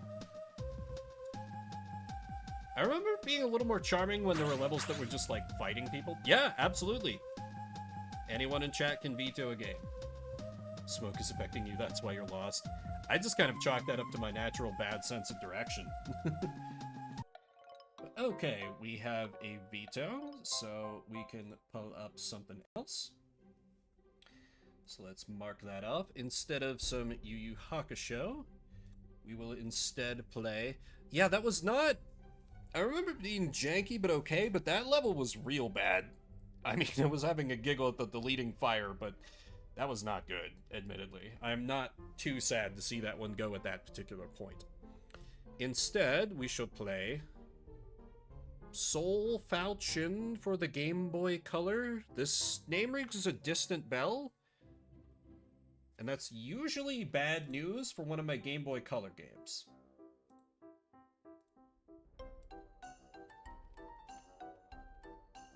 Soul Falchion, 0 followers on Twitch for the category.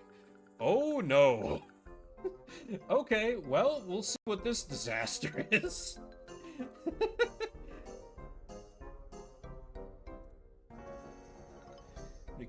But some cool fighting was like a schoolgirl lost in Firehouse. Probably a non-zero mount. I know it's a type of sword, but beyond that, no. My sword knowledge is somewhat deficient in that area. Why is it? Oh yeah! This is one of the... Okay, this is one of the... translated ROMs. Okay, that's why I didn't see it where I first looked. That makes sense. Alright, get ready for some jank, y'all. We got Shang. Oh, I need to reset the timer. Speaking of getting something worse. Wong. Soul Falchion. Let me just go ahead and set the level to easy, because I'm bad at fighting games even when they have good controls. And this is on the Game Boy Color. So, I don't have much hope. Single play. Right, I vaguely recall a few of these characters. You were bad. You were okay, I think. I remember you being good? Let me try him. Hey. That's definitely a mistranslation, then. Because, yeah, this looks very not Western. What are the specific properties of a Falchion-type sword? I am interested in learning.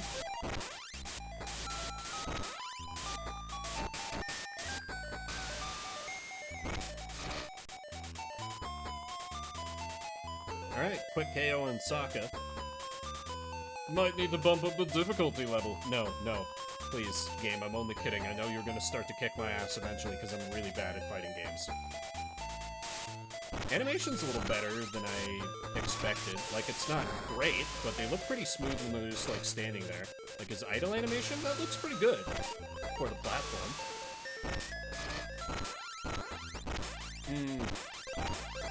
Yeah, they were probably like, well, no one's gonna know what a wakizashi is. And every week was like, excuse me.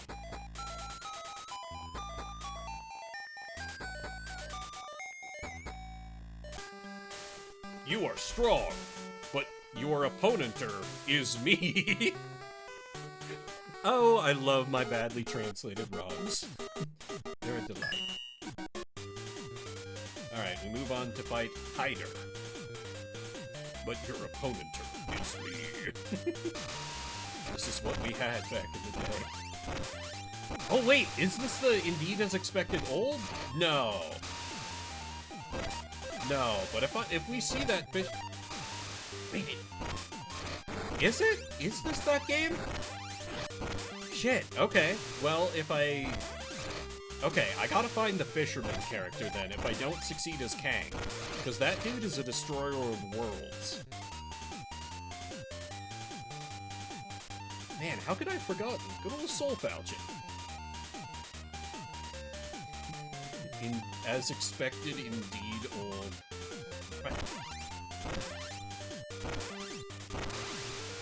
For some reason, a lot of these, like, I think it was like one of the Wizardry Game Boy Color games that I've got that was Japan only. That sticks out in my mind, but a lot of these other ones that are like just these badly translated ROMs never stick out in my mind.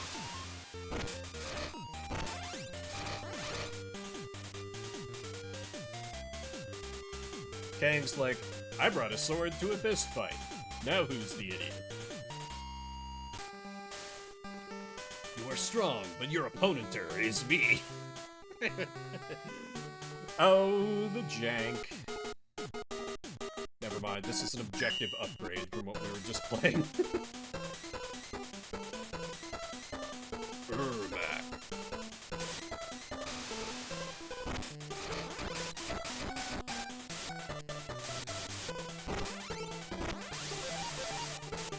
Just repeatedly gut punch him. This is how I win in fighting games against CPUs. Just try and trap baby in the corner. So no idea what the power button does, but it doesn't seem to be helping the computer any. So I'll take it. I have to assume if I can charge that up, I can like hold A and B or something, or maybe select? I don't know. That's... My peak fighting game days were way before we had, like, turbo meters or, like, power meters or anything, so... It's, I always have to really try to adapt my brain to it, just, I don't know. Very smart people have attempted to get me into, fighting games before, and they have all failed, because I'm like, my brain just can't. My brain just can't. I bust out the good old RPG and visual novel gamer excuse, and they're like, alright, whatever, man. Interesting. Okay, so it was a slow corruption over time.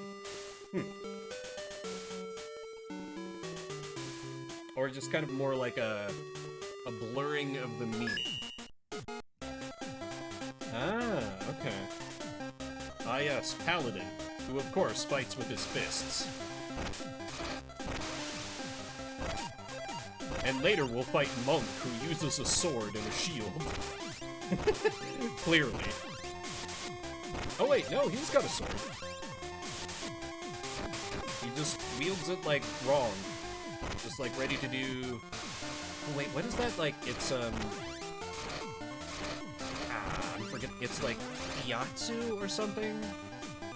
That's not correct, but there's some kind of, like, sword style that's very focused around, like, you know, doing strikes while you, like, draw. It's like the...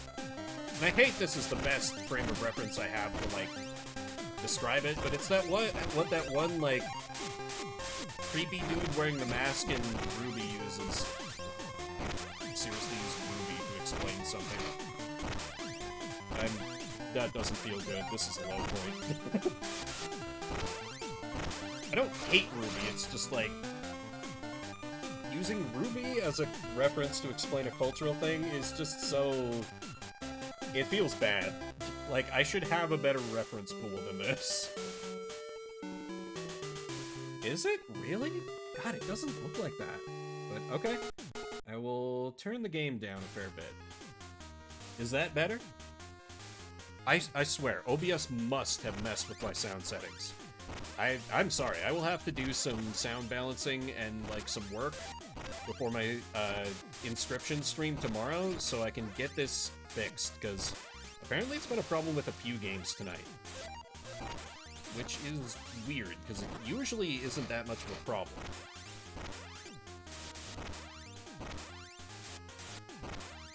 Hopefully this is better. Okay, won the mirror match pretty handily. That's fair. There do get to be a lot of sound effects with my button mashing. Round 2. Ready? Go!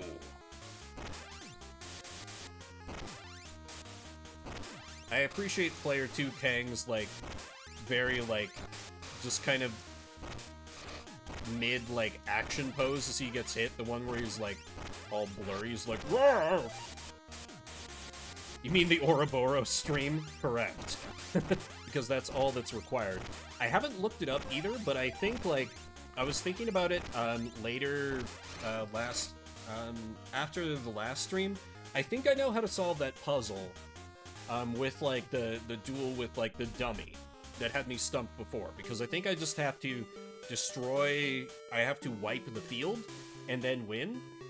But I can't attack that one enemy. But I do have that one robot-type enemy that I can spend robot-type card that I can spend energy to deal direct damage directly to a creature. And since I have basically unlimited turns, since the opponent doesn't attack, I can just make use of that. New falchions, okay, apply that into it, seem to be meta tactic. That's fair. Kind of like, people didn't have an example, so they just had to work off of whatever they had. I feel like that I have heard. Like, and I think I've seen those represented, they almost look like kind of a thicker type of scimitar. Like, very, like, not quite like a cleaver mixed with a sword, but with, like, a little bit more of, like, that curve. I think I've seen this. Or at least I've heard of them. I could be thinking about something completely different.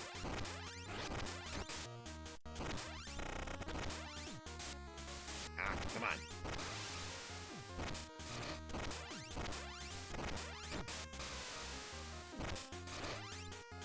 I don't remember.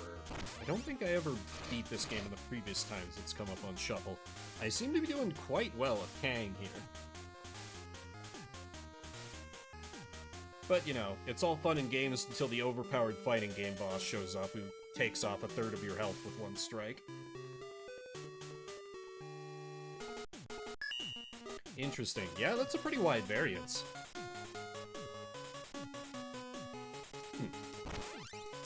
Probably to the point where, like, you can't really argue... Well, yeah, because it meant different things. So the meaning evolved. It almost seems like that should be some kind of, like, etymology, or not etymology, there should be, like, a different nomenclature, like, I'm sure you could just call it, like, you know, a 13th century falchion, a 14th century falchion, but, like, you could just give it its own, like, word, you know? I suppose it's probably not that important, but it bugs me that it isn't its own thing, and it's just all under one basic, one umbrella term. It's minorly vexing. Just a little bit. Because people get confused enough about swords.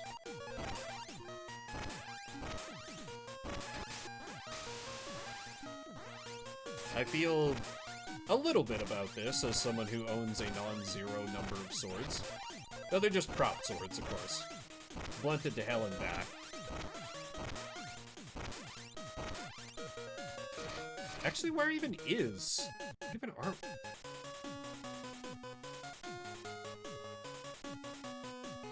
Yeah, I know where one of them is. I can't think of where my second prop sword is. Is it in the closet somewhere? That bugs me. I need to make sure I know where my swords are. That's a thing that I should probably do. A ninja named Soho. That is certainly a choice. An example. Interesting. Just lost the time.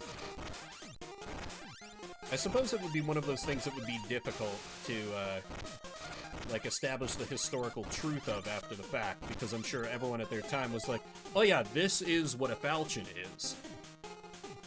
So, like, they were convinced that they were right, just as people in other regions, other time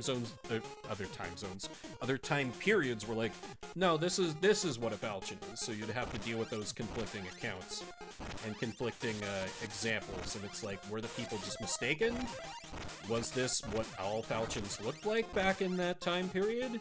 Or was it just this region? Seem to be able to, like, stun people with sword swipes? Or maybe it's just Soho. Soho in general just seems to get comboed real easy.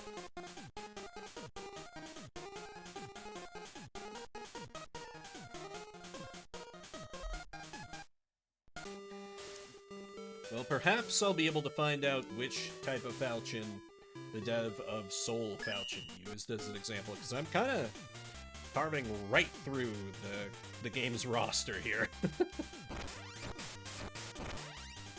So who knows? Maybe I get walled on Saya here. Or I could just corner combo her to death again. I certainly don't mind that. I think I am going to try and make tomorrow's stream a nice and long one, because I took care of so many chores today that I don't really have anything to take care of tomorrow just beyond, like, stream. So I can just go. Might even try to make it like the old unemployment days, when I, like, go past noon even, and I just, like, have a period of time where I'm still playing the game, but I'm, like, taking some munches while I'm still playing the game. I've kind of missed doing that, but we'll have to see how well my vocal cords hold up, because, you know, usually 4-ish hours is my upper limit. Though, I guess the first Inscription stream I went for like 5.5, didn't I? I felt bad that last week I only was able to deliver like 2, but hey, I had Grimace stuff going on, so what can you do?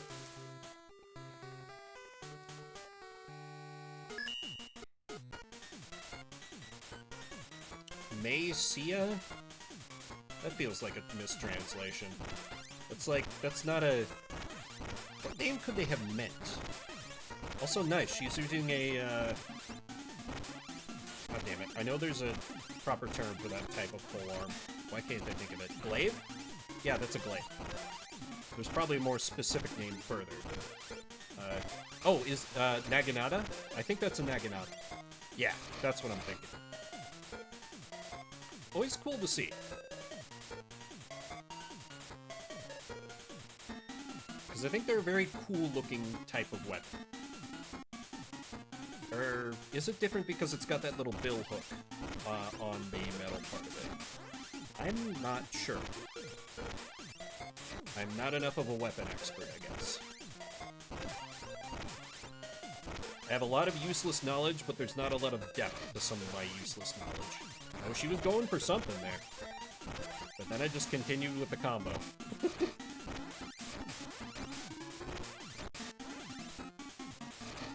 And done. Wow, perfected her. Sheesh, this keeps up. The game is gonna fool me into thinking that I'm good at fighting games.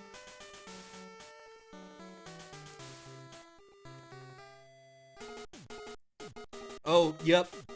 Yeah, there's the fisherman, just like... I can see him quite clearly now that more of the roster is wiped out. He's gonna be one hell of a fight, I'm sure, because he's my usual... Yeah, this is absolutely... For whatever reason, I thought the game that the fisherman was from was like a straight-up Game Boy game rather than like having any coloration to it. Dang. Should have gone for him and given the enemies the old bait box treatment.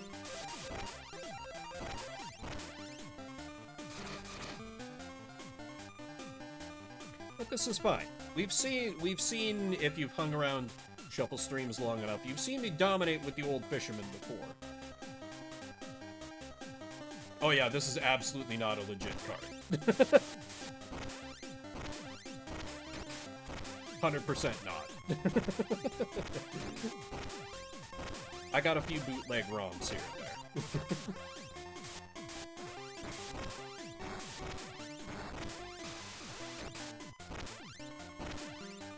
And I think it's kind of interesting to include those. Is that fair? Maybe not. But it's what I do.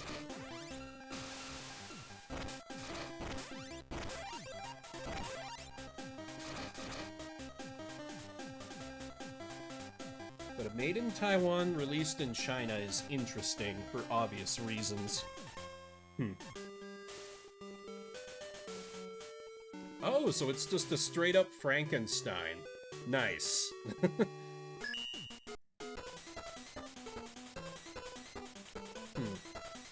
That'd be kind of cool if I knew enough to recognize the characters from other games, but This is what you did back in the days before you could just do a Unity asset flip. You just stole everything from different places. You know, Limbo of the Lost style.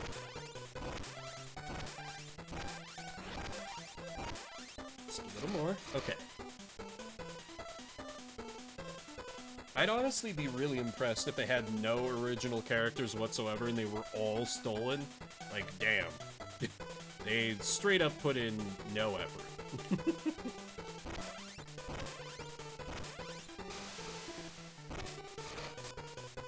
Ooh, okay, okay. Enemies are actually starting to hit me back a little bit. Can't just rely on my dominant A-mash strategy. I'll have to mix in some Bs.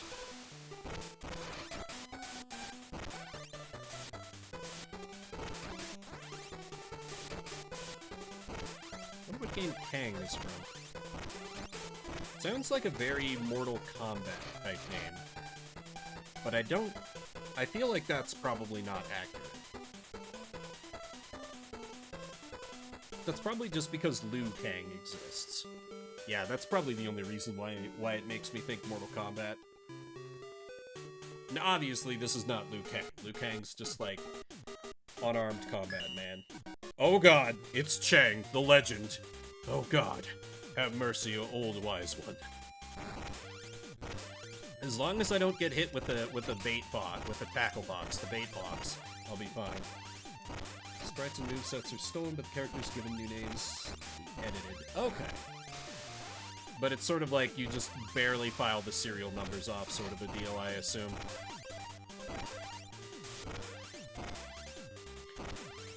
Man, I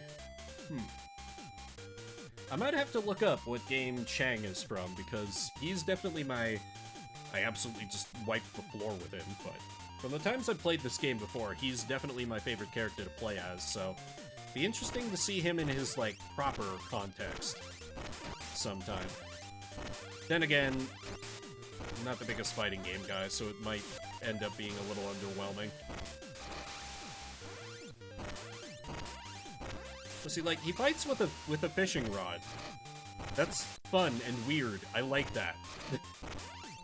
I enjoy wacky fighting game characters. Like, too many of them are like, oh, I use this type of martial art. I use this type of martial art. I'm the guy with nunchucks.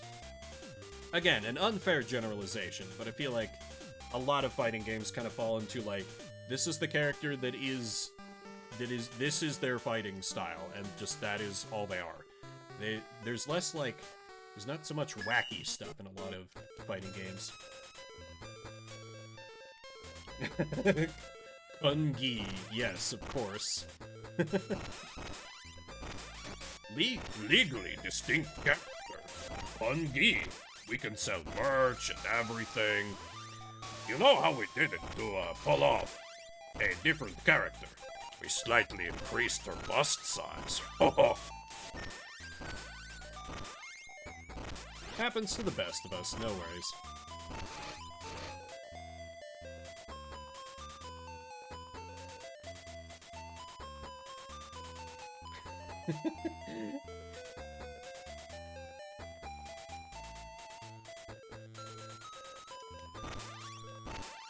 Is okay.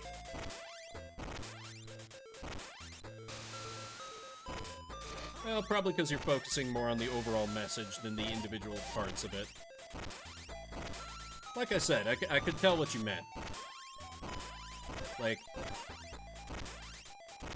I don't think most of Chun-Li's two-player palette swaps do where... Yeah, I think her default is, like, green? I don't know, it's been a long time since I've seen a legit Chun-Li. Oh yeah, definitely. And like the old man, too. Yeah, this guy, like, he's got, like, boxing gloves and everything. He very much looks like in a different style. Yeah, and it has arms? What? What is going on with his arms in those animations? Dear God. Behold, what have they done to you? Or is it Boulade? Or is it a misspelling, and he's meant to be blued?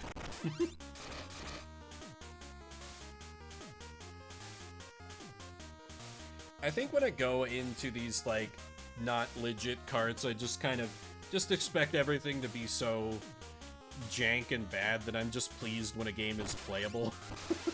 Because there's some of these that really aren't, like some of the ones that the Cursed Pikachu emotes come from. Those games are technically playable up to a point, but one of them in particular, the one that's like just a reskin of a Sonic fan game, that one is just like, I don't know how you're even supposed to play it.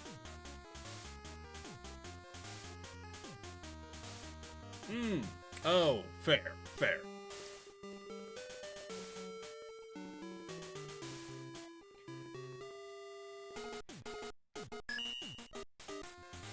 I'm gonna be looking for that now, for other examples. Shang looks fine, I guess? I don't know.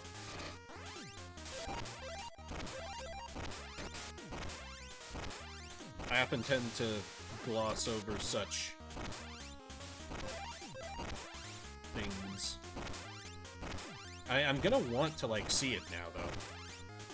Bothers me a bit that I haven't noticed it before, but it makes all the sense in the world. They're like, yeah, we can change them up to a point, but changing them for consistency? Nah, just change them enough so that we hopefully don't get sued before we sell a bunch of copies on this on the back streets of Beijing.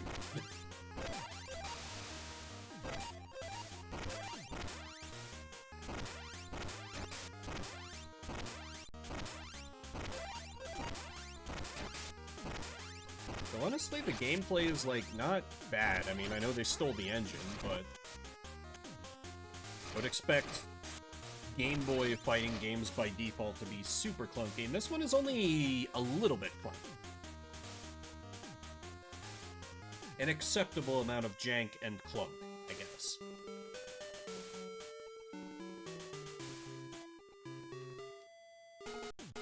What else we got?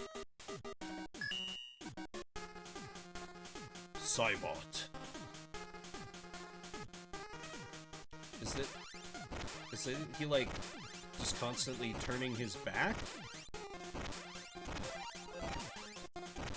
That must be it, I guess. Huh. That doesn't quite... It doesn't look good in the sprite they're using. It really doesn't.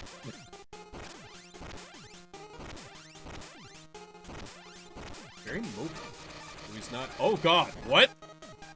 Holy shit. Okay, he was just building up to his one big move, but it wasn't enough. Kang is still the victor in the first round. That must have been some sort of super move that he was able to use because it was just beating the crap out of him so much. Well, let me see if I can just kill him before he can do that shit. That would be nice. I would enjoy that very much. Oh god, he's charging his sword laser. Oh, did I get him?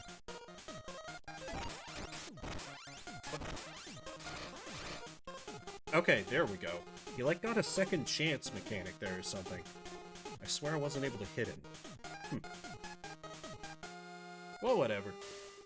He was strong, but his opponenter was me.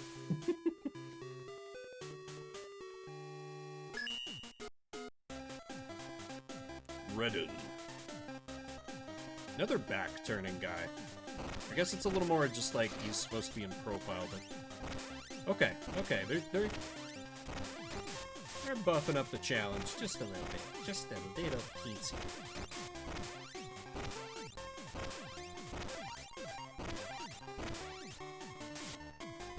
Okay, he had a strong opening, but he does not have the ability to close.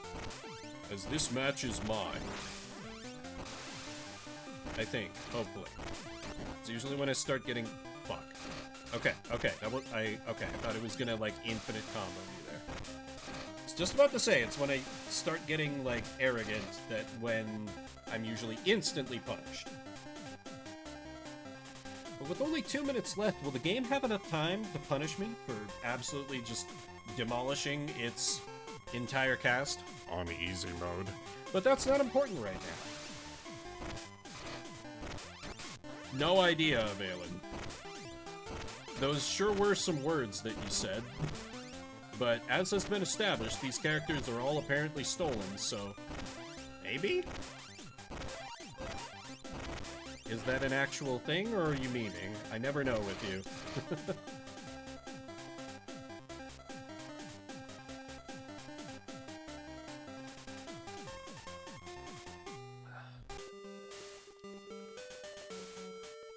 I know most of those letters. That's another good way to say it. Only 2 left on the roster. Who's next on the chopping block? Sophia. Remember her being kind of tough. Particularly because the game saved her this long. I assume there's some kind of fighting game-esque final boss. With the horse from Elden. Then almost certainly not, because this came out in 2002. Still haven't played Elden Ring. But I ain't big on the Souls-likes, because I got my old man reflexes. Can't hang in those games.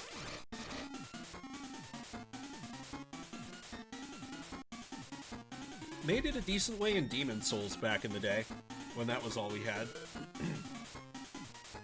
But that was just the abusing magic, mostly.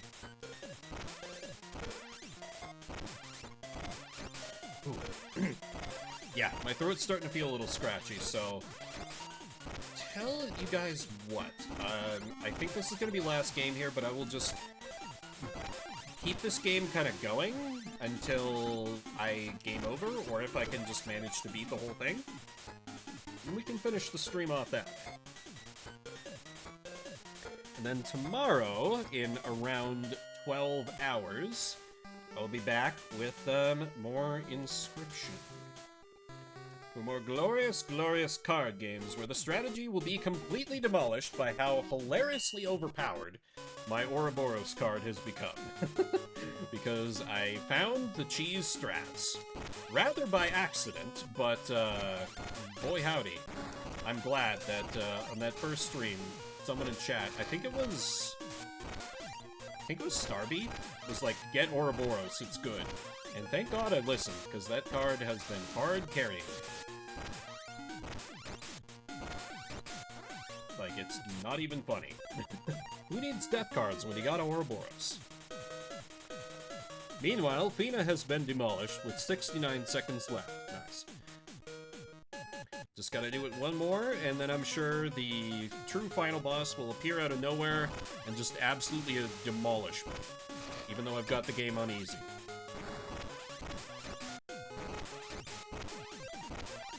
Because even, I feel like even a milder example is like, granted, this is part of me saying this is to like coming at it from I am the first to admit, I'm a very unskilled fighting game player. I mostly just find a few ways to button mash that tend to get the job done, and I kind of stick with that.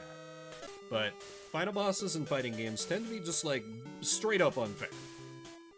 Like, gotta have perfect execution every time. Oh, the game is ending.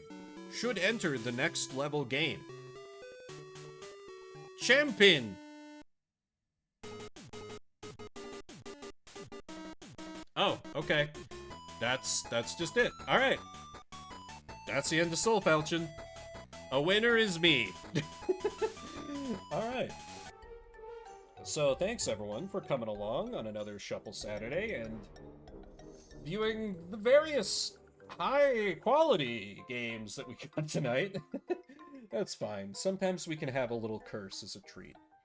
I'll be back tomorrow with some Inscription. Hope to see you all there as I caffeinate and slowly wake up to some card games and strategy and some horror along the way, question mark. So thank you everyone for coming out. Spend a little bit of your morning, afternoon, evening, whatever time it may be for you. If you're watching the VOD after the fact, I see you. I appreciate you. You know what? Yeah, let's raid into no limit. They're good enough to let me continuously spam their Discord with my advertisements. They're a fun PNG tuber doing a Smash Bros tournament, it seems, so go and say hi. And yeah, thanks again, everybody. My name's Vimbert, and I'll see you around the internets.